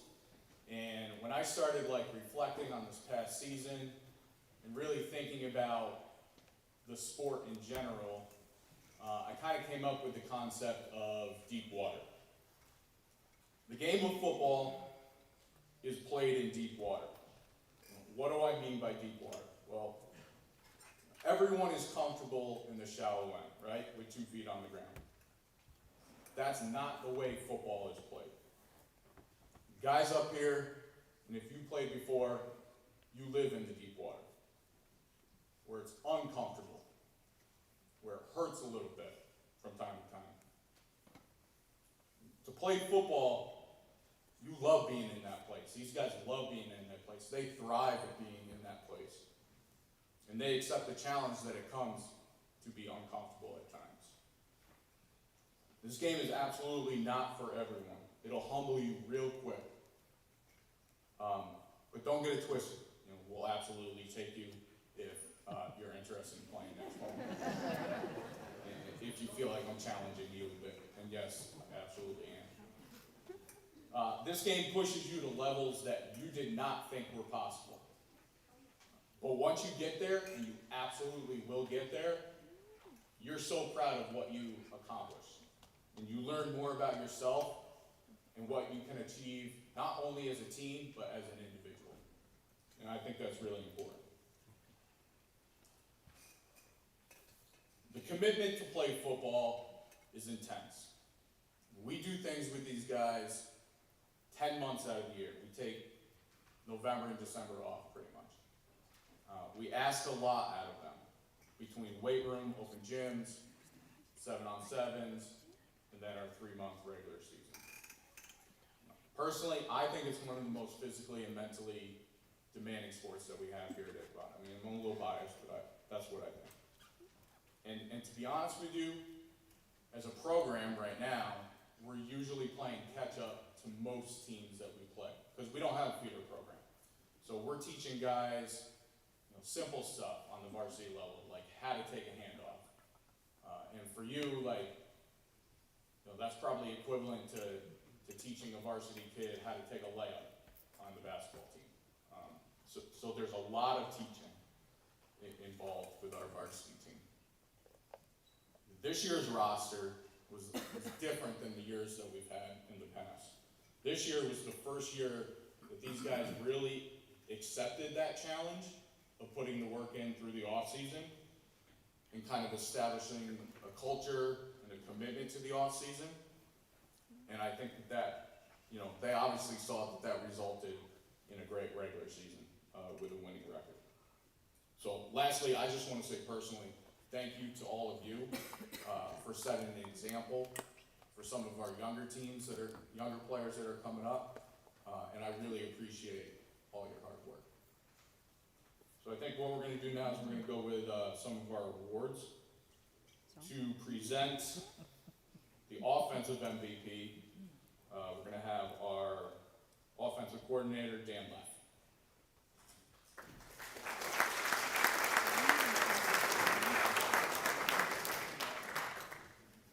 Good evening, ladies and gentlemen, sponsors, respected officials, and last but not least, our highly talented athletes in every sport. I welcome all of you to the Sports Awards ceremony at Ichabod Crane High School. It gives me great pleasure to present the award for Football Offensive Most Valuable Player. Firstly, I want to congratulate all the athletes as you have set a very admiring benchmark for aspiring athletes of this institution to aspire to. We hope all athletes will continue to achieve brilliance in their respective sports, careers, and hope their infectious dedication rubs off on all spheres as well. The winners tonight have sacrificed a lot, specifically in football, which is now around your commitment, as Coach Collins said.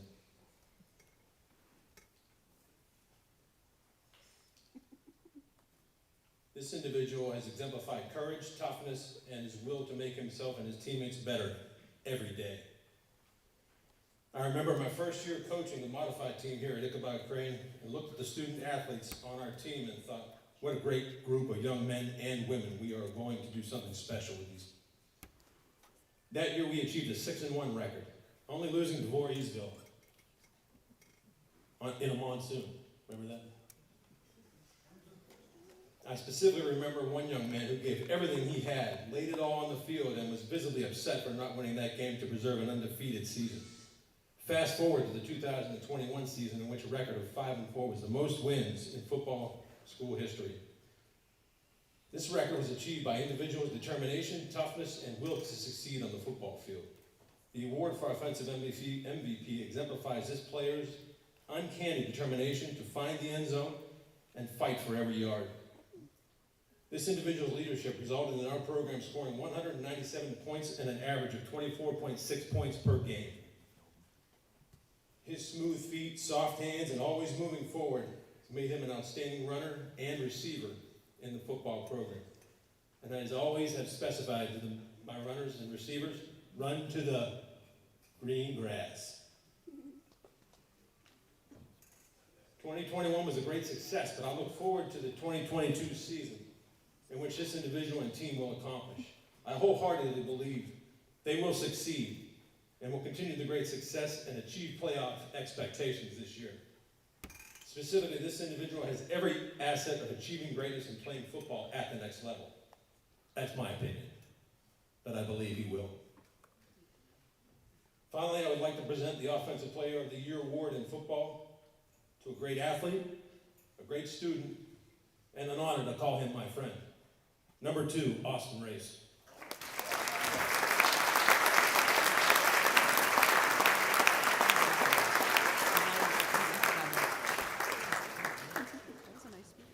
To present the defensive MVP is our defensive coordinator, Ken Schultz.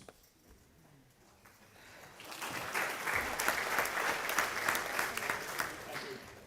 I'd like to start by thanking Tim Stewart and Tom Paul for allowing me to be a part of the program again in 2021.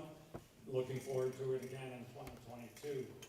Also like to thank our offense and defensive line coach, Guy Changa, Dan Leff, our offense coordinator, and Bob Allard as a special teams coach for all their effort in putting together a team that finally broke through and had a winning season.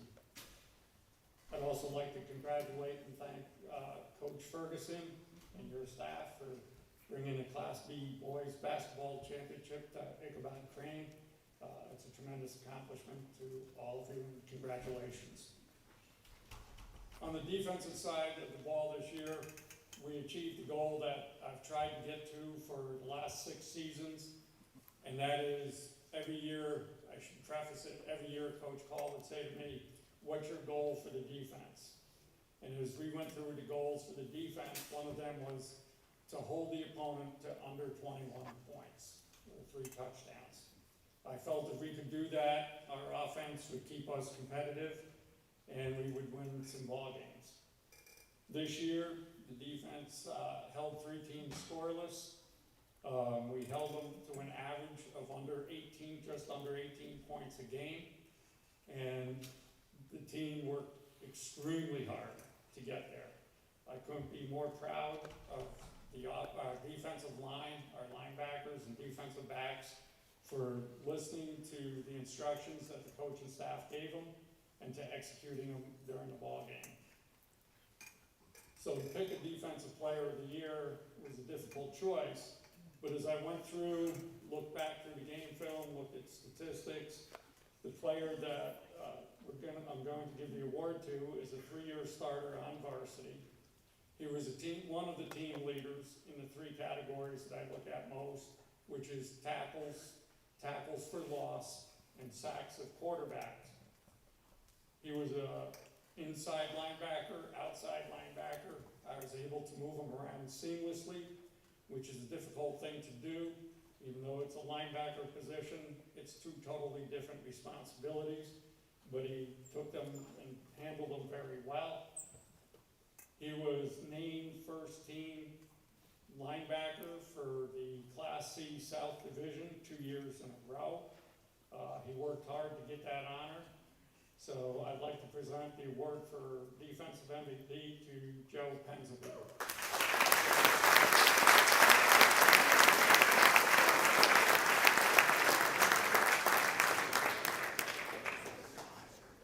Lastly, to present the special teams MVP is Coach Bob Allen. Well, I'm originally a soccer coach, so a lot of these senior boys, I'm very proud of how far they've come. So I just wanted to say to those boys who I coached and such, so I'm proud of those boys and everything they do. And the juniors, you guys, the last group that I had, so good for them. So for special teams is an opportunity for many players that might not get on the field during the regular plays to get out and give their try. They come running off very excited. Think of Brody. He had a couple of big blocks, and every time he did, he'd come off very excited. I think of Matt Wolf coming up with some fumble recoveries on onside kicks. And when, coming and giving an award here, there's really 3 positions on special teams. There's the punter, where we got Ted, who's very good at switching the field, so we didn't get a first down, Ted can bury them on the other side of the field for us. Or Austin Race, who's our long snapper, very accurate, getting it back to Teddy or getting it back to Joe on our kicks, and then also being probably the first one down the field to make the tackle on punts. Or really any of these guys who made big hits. You could have Putnam, who was the protector on kickoff. So a lot of guys doing a lot of things on special teams. But I think one thing that the coaches really said, this is only my 2nd season with this, but they saw a difference in special teams from our season in the spring and here the season in the fall. And that was the consistency on the kicking staff. And I think it helped the boys understand that when we got to a kickoff, they knew the ball was going to get down the field. If we called it onside, they knew exactly what it was going to be. And especially if they scored 6 on a touchdown, they knew that they were going to get that 7th point. It's going to happen. It's going to be automatic. And I think that gave them confidence as they were going down the field that they knew they did their job, the next thing would happen. So our Special Teams Award is going to go to our kicker, Abby Doles.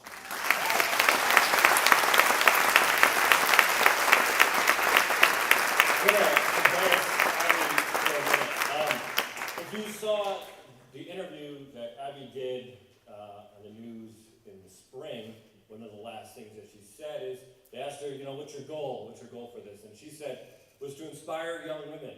And Abby plays on a soccer team called the Shockers, and it's a pretty big deal, some of the best soccer players in the capital region.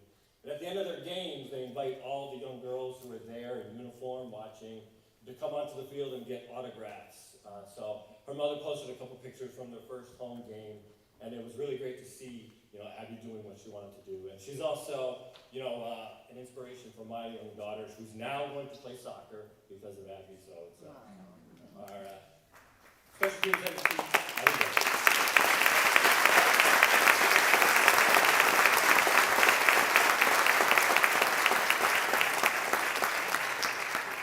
All right. Thank you. Go Bills.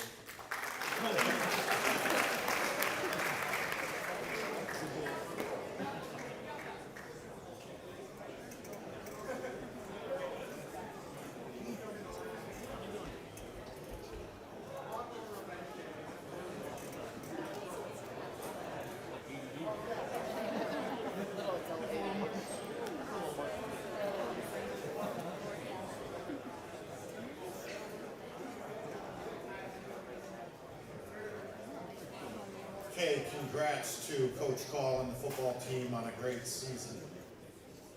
Last team, we have Coach Ferguson and the state champion varsity basketball team.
So I want to start out, and we'll start out with our thank yous, and obviously my coaching staff, Mr. Ames, Mr. Stewart, Board of Education, Jason Jaws, and I told Chris before I came up, anything I forget, please cover me on the backside. So if I forgot anybody, Chris will get it. So, introductions. I think these guys have, through the season, become pretty well known. We got Brett Richards, a senior. We got Avery Quickman as a senior. We got Alex Smith, Dylan Caldwell, Dylan McCrudden, Jason Borelli, Dan Warner, Brady Holzhauer, Jack Mullins, Aiden Autry, and then our man Quinn. Also wanted to thank Ted Cole and Tom Cole, especially when we got into the sectionals and got forward. They were a big help to us, and especially taking care of a lot of little stuff. There's a lot goes on between the sectional tournament and the state tournaments.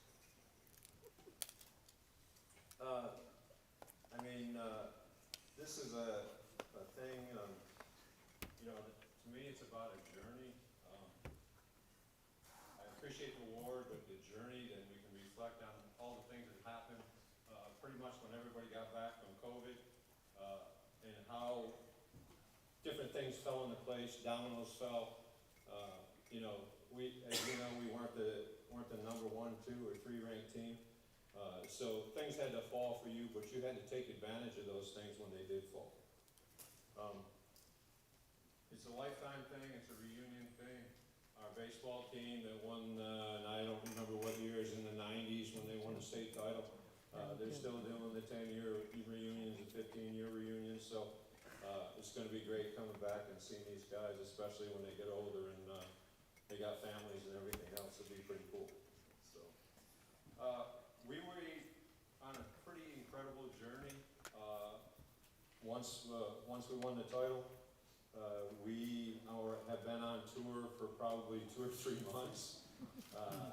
We wrapped up the tour last night with the Columbia County Supervisors down in Hudson.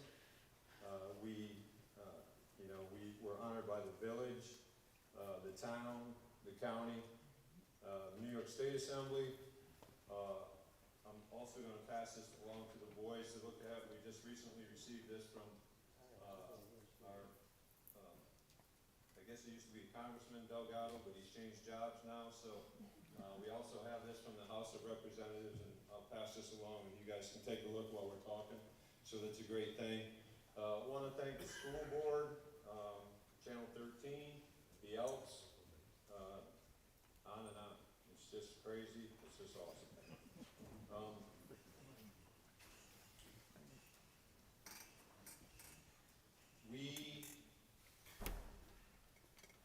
I just want to go over a couple quick surveys that I looked up online. So what it means if you're a player to win a state championship, and I only wrote down about 2 or 3 things. So this is what it's supposed to mean for these guys once they win a state championship.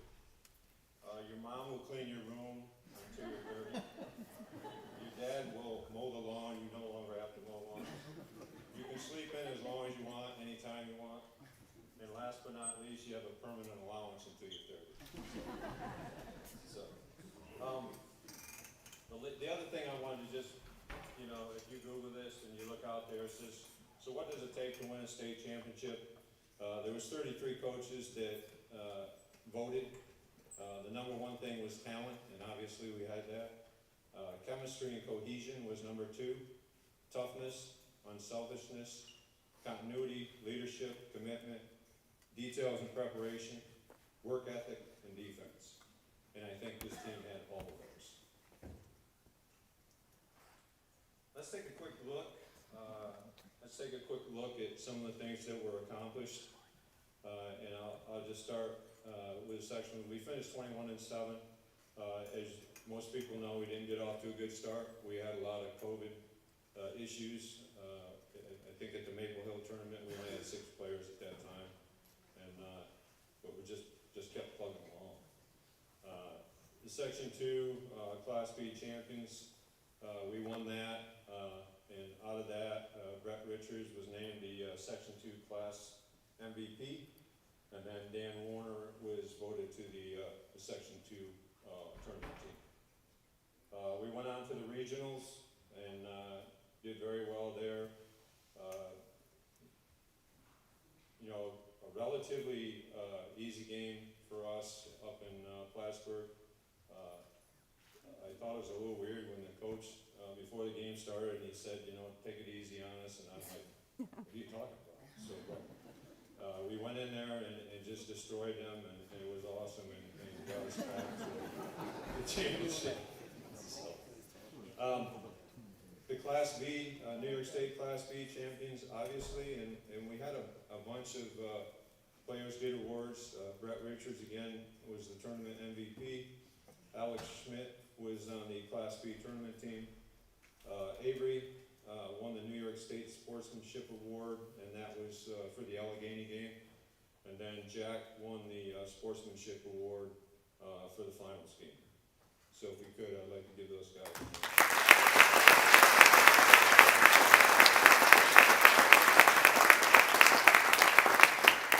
So with all that said, if you looked at the New York State rankings after it was all over, we're still number 2. I couldn't figure it out.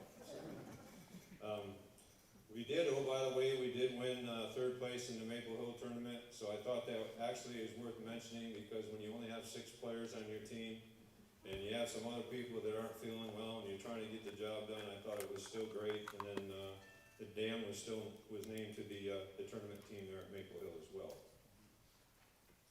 Just some individual accomplishments. Brett was a Channel 13 All-Star. He ended up with 1,091 points in his career, and there hasn't been anybody in 30 plus years that have scored over 1,000 points, so it's a pretty good thing.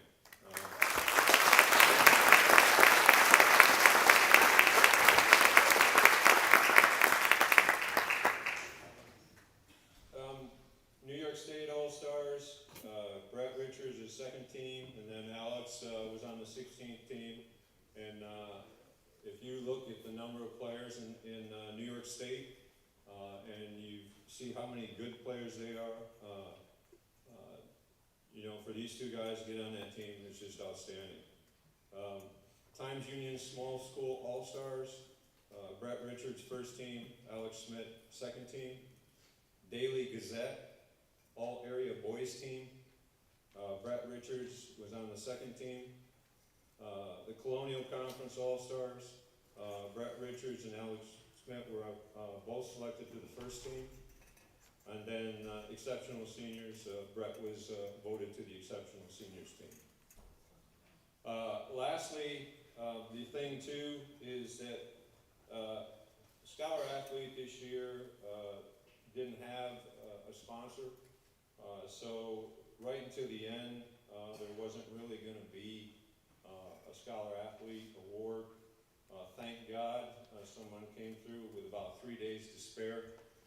We didn't, I'm on the committee, and we didn't have time to award the actual awards, but I will say this, that with Brett's GPA, it put him in the top 2% of the Scholar Athlete for the people that applied this year.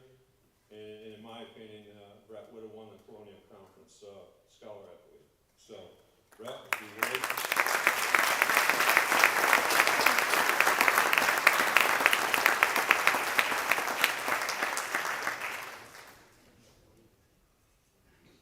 The other thing, too, is our basketball team was a Scholar Athlete team for Ichabod Crane, and we were proud of that. Several of these guys work hard, not only in the court, but also at home in the school, and so we're very proud that we were a Scholar Athlete team this year. We will be giving these guys a gift, and I'm hoping that after we're done here, they'll take those and have each other sign them, and then frame them, and then bring them back. Let me go to page 2.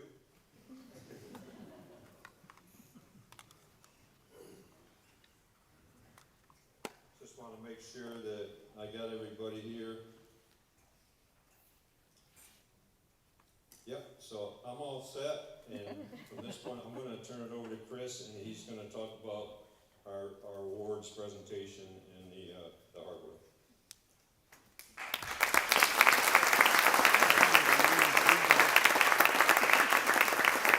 Thank you everyone for coming tonight. Obviously, we've seen and had an opportunity to recognize a lot of great young men and women for their activities this school year. We got back to a sense of normalcy, especially during our season. It was a long season with a lot of ups, downs, and fortunately it finished on an up. As we talk about, very few teams get to win their last game of the year in the way that we did. One of the things that it reminds you of is how important relationships are in everything you do in life, particularly with respect to youth and the ability to work with them.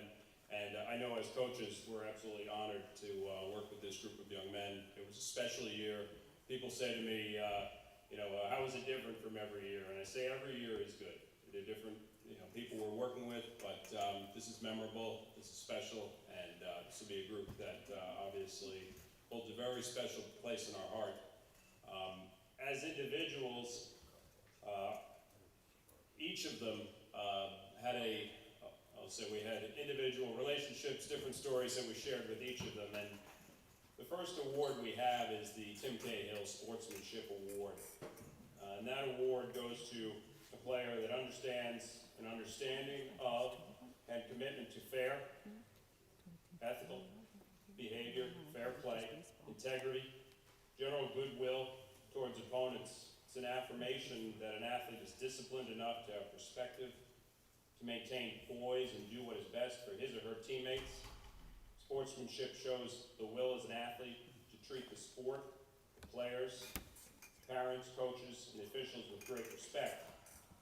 It also is a demonstration of the way that you respect yourself, your school, your family, your community, and teammates. And I've had the pleasure of coaching this young man for several years on the high school level and many years going through the younger CYO levels. He exemplifies that consistency every day, polite, a professional approach to what he does, and one of the most coachable people I think we've had in many years, and that is our captain, Avery Klickman.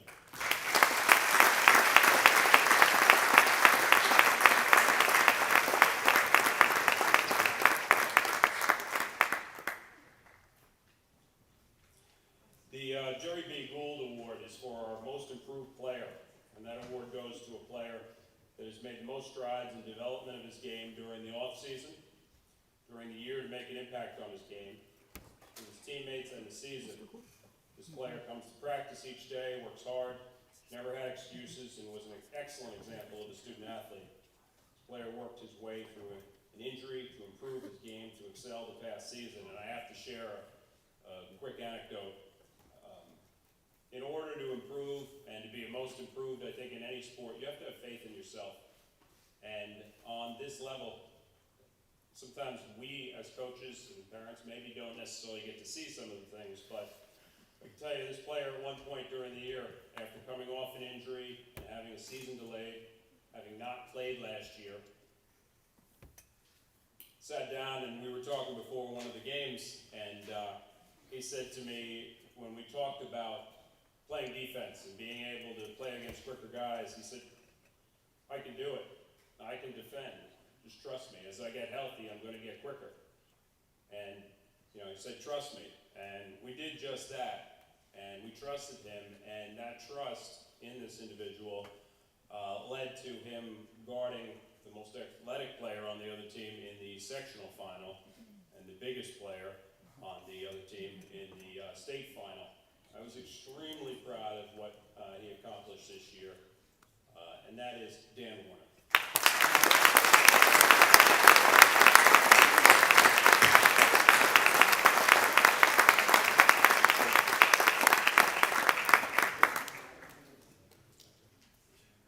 The Ferguson Memorial Player Leadership Award. It's a player that shows outstanding leadership qualities under normal and extreme duress, player judged by their peers to be one of the core leaders of the team, a player that grew a tremendous amount during the season in the way that he unites his team, promotes competition in others, and mentored his underclassmen teammates. It's a player who demonstrates leadership qualities for the Ichabod Crane boys basketball team that have not been displayed at this position perhaps in the past. Leadership is a really hard thing among young men. It takes courage to put yourself out there, to be assertive at times, to assert expectations among others, while also role modeling. It's not easy, and there's going to be a lot of moments, I think, when young people fail doing that, but it's about being persistent. And this individual grew by leaps and bounds. His maturity, and a term that I think that sometimes gets under-recognized, but is servant leadership. And that concept talks about putting your interest behind those of others and recognizing the value of team and sacrificing for team. This year's player was a tremendous role model for our younger players. He took players under his wing, and we could tell during our practices and our scrimmages the quality of competition, and it was largely promoted by this player.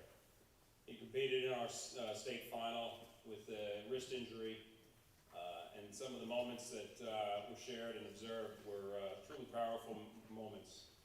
So this year's award goes to Alex Schmidt.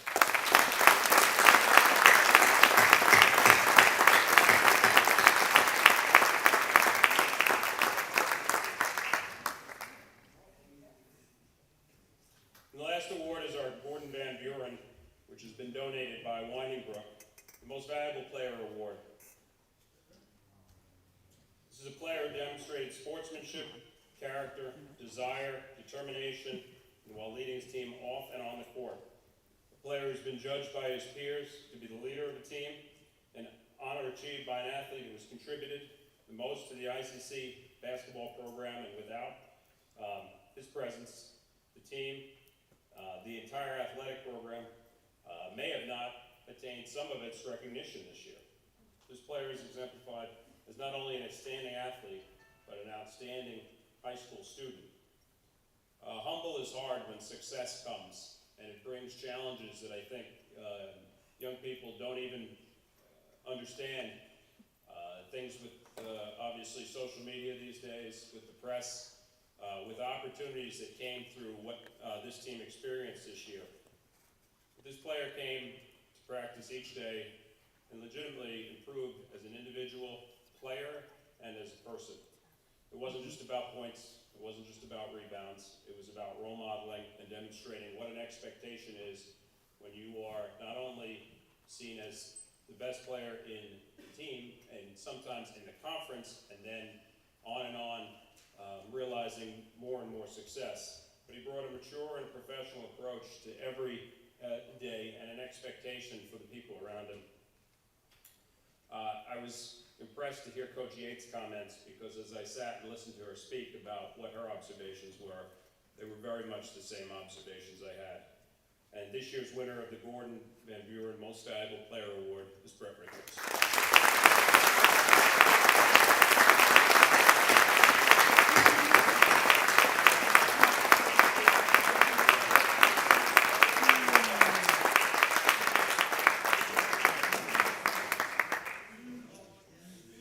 So Coach Ferguson asked me to present the Ferguson Memorial Coaches Leadership Award for 2021-2022. Coach Ferguson and the team would like to recognize the assistant coaches for their hard work and dedication to the ICC boys basketball team. Coach Hoos, Coach Muller, and Coach Delhunt did everything to support and uphold the philosophy of the ICC boys basketball program. Together, the three coaches assisted Coach Ferguson in breaking down the entire approach our team followed against each opponent. They are servant leaders, their actions are congruent, and thus they inspired players to develop their own leadership skills on and off the court. The Ferguson Memorial Coaches Leadership Award for 2021-2022, Coach Hoos, Coach Muller, and Coach Delhunt.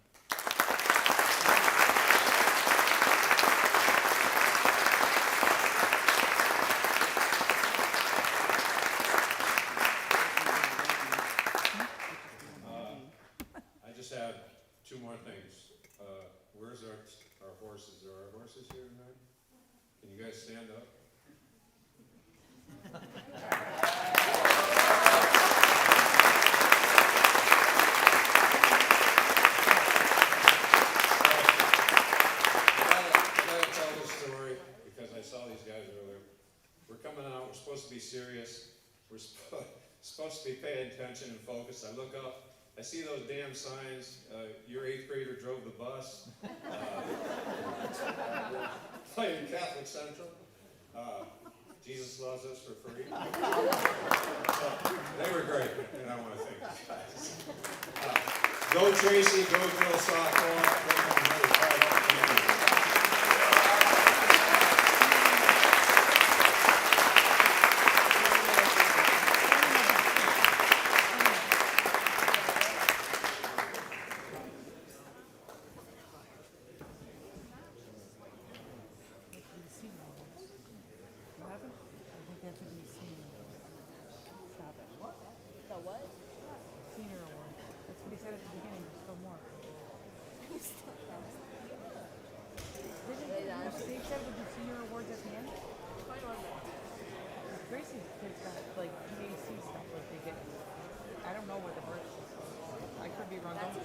Don't shoot the person who listened. Listen.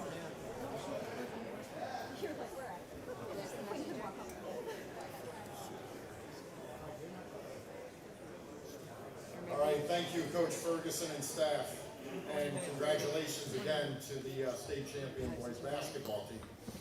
Right now, we're going to take a brief 30-minute intermission before we do a senior awards. You're not funny, baby.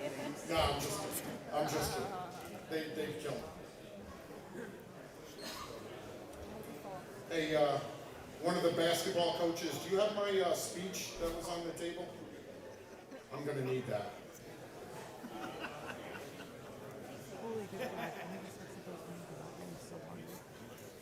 We're going to go to the village and have pizza, but it might be closed. Closes at 9. Tom, let's go. Get up. I could. Then he would be hopping up. I know, R2. What happened? R2 will be the one to do it. Look bad for Okay, before we get to the senior awards, we have one other thing. The Booster Club, unfortunately, was not able to attend tonight. Every year they give out a scholarship, a boys and girls scholarship. Students, seniors are asked to write an essay on what athletics means to them. This year there was one winner in the boys group, and I'd like to announce that the winner of the 2022 Booster Club Scholarship Award is Avery Klickman.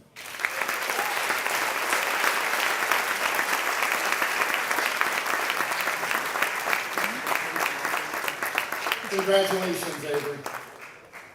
Okay, now we get to the senior awards. There's only 6 of them, so we won't be too long, I promise.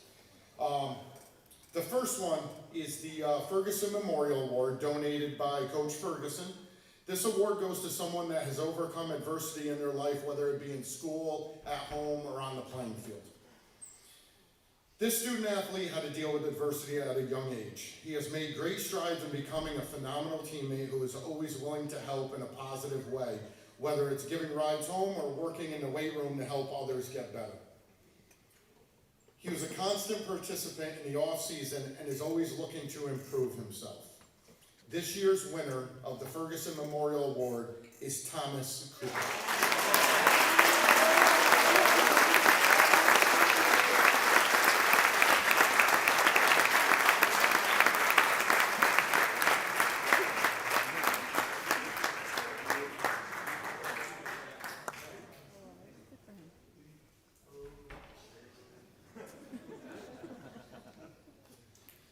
Okay, the next award we have, the 3-Sport Athlete Award.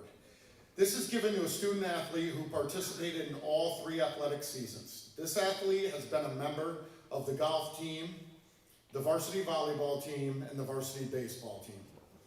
He excelled in all 3 sports, earning the pitching award this year for baseball, an honorable mention, all Colonial Council honors. He received the Coach's Award for golf, and qualified for sectional play this year after finishing in the top 10 in the Colonial Council Championships. He was also named to the Colonial Council All-Star team for golf and first team All-Star in the Patroon Conference for volleyball. He is also a scholar athlete. This year's winner of the 3-Sport Athlete Award is Topher Perez.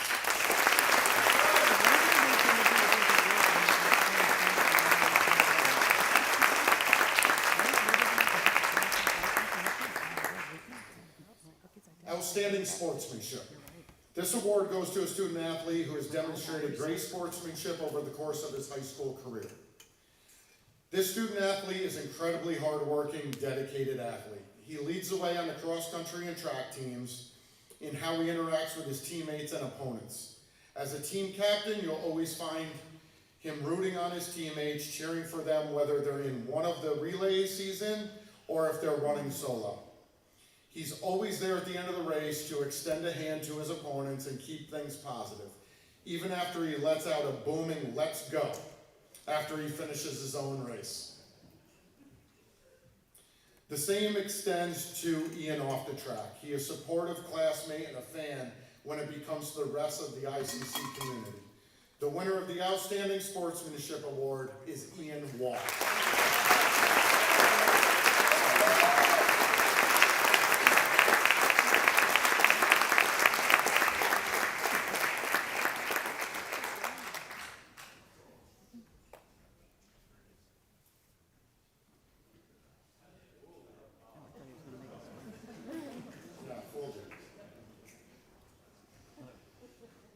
Okay, 3 more.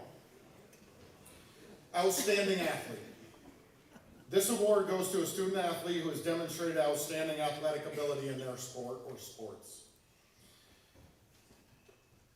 This student athlete has set school records in every sprinting event in indoor and outdoor: the 55, the 100, the 200, the 300, and the 400. He is the Section 2 champion in the 100 and the 400 this year. He runs the anchor for the 4x400. In indoor track, he placed 7th in the 55 and 5th in the 300 at the NISFA Indoor Championships this year. He will be competing in the 100, 200, and 4x400 at the state champions this weekend. This year's Most Standing Athlete Award goes to Baden Seabury.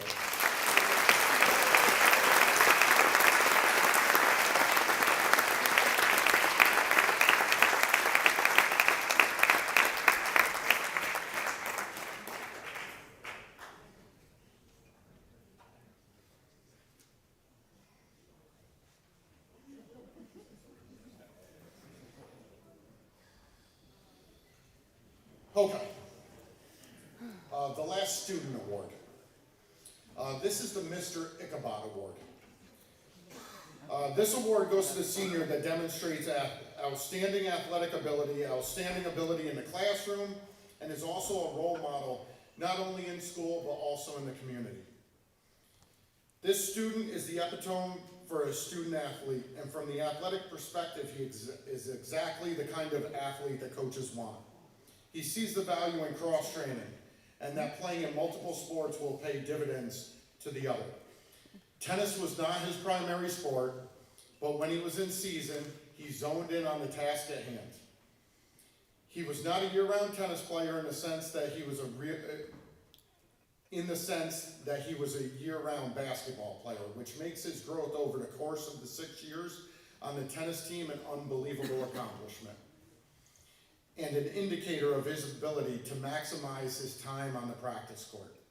The ultimate competitor, who also realizes that participating in sports on a team is not solely about wins and losses, but about helping teammates realize their potential and representing your school with pride. During the basketball season, he led his team to a state championship. While doing so, he was named to New York State Second Team Class B, News Channel 13 All-Star, New York State Class B Tournament MVP, Section 2 Class B Tournament MVP, and Colonial Council First Team All-Star. This year's Mr. Ichabod Award goes to Brett Richards.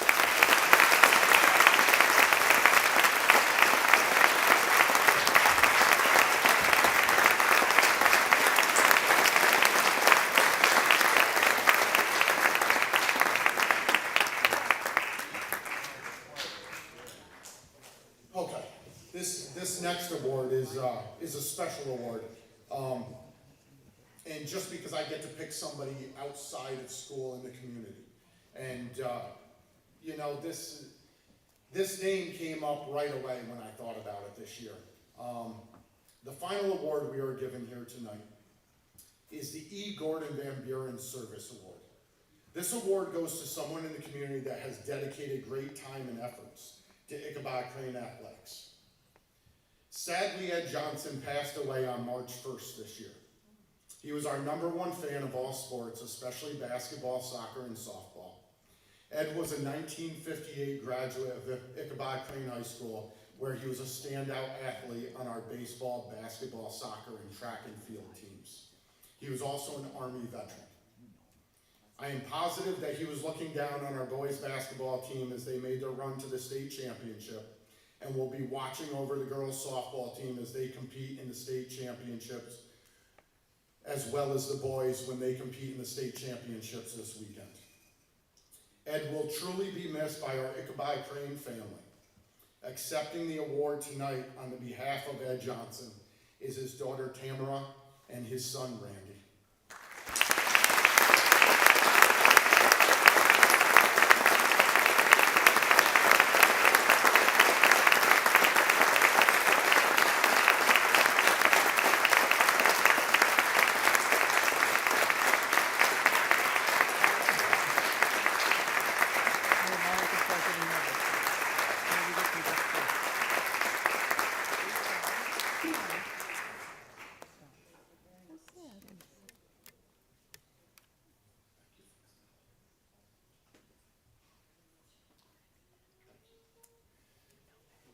Thank you, Tamara.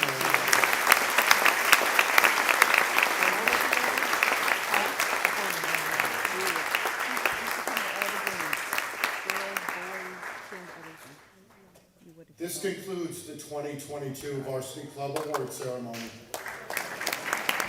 Please, all award recipients, please come to the front of the stage to have your picture taken.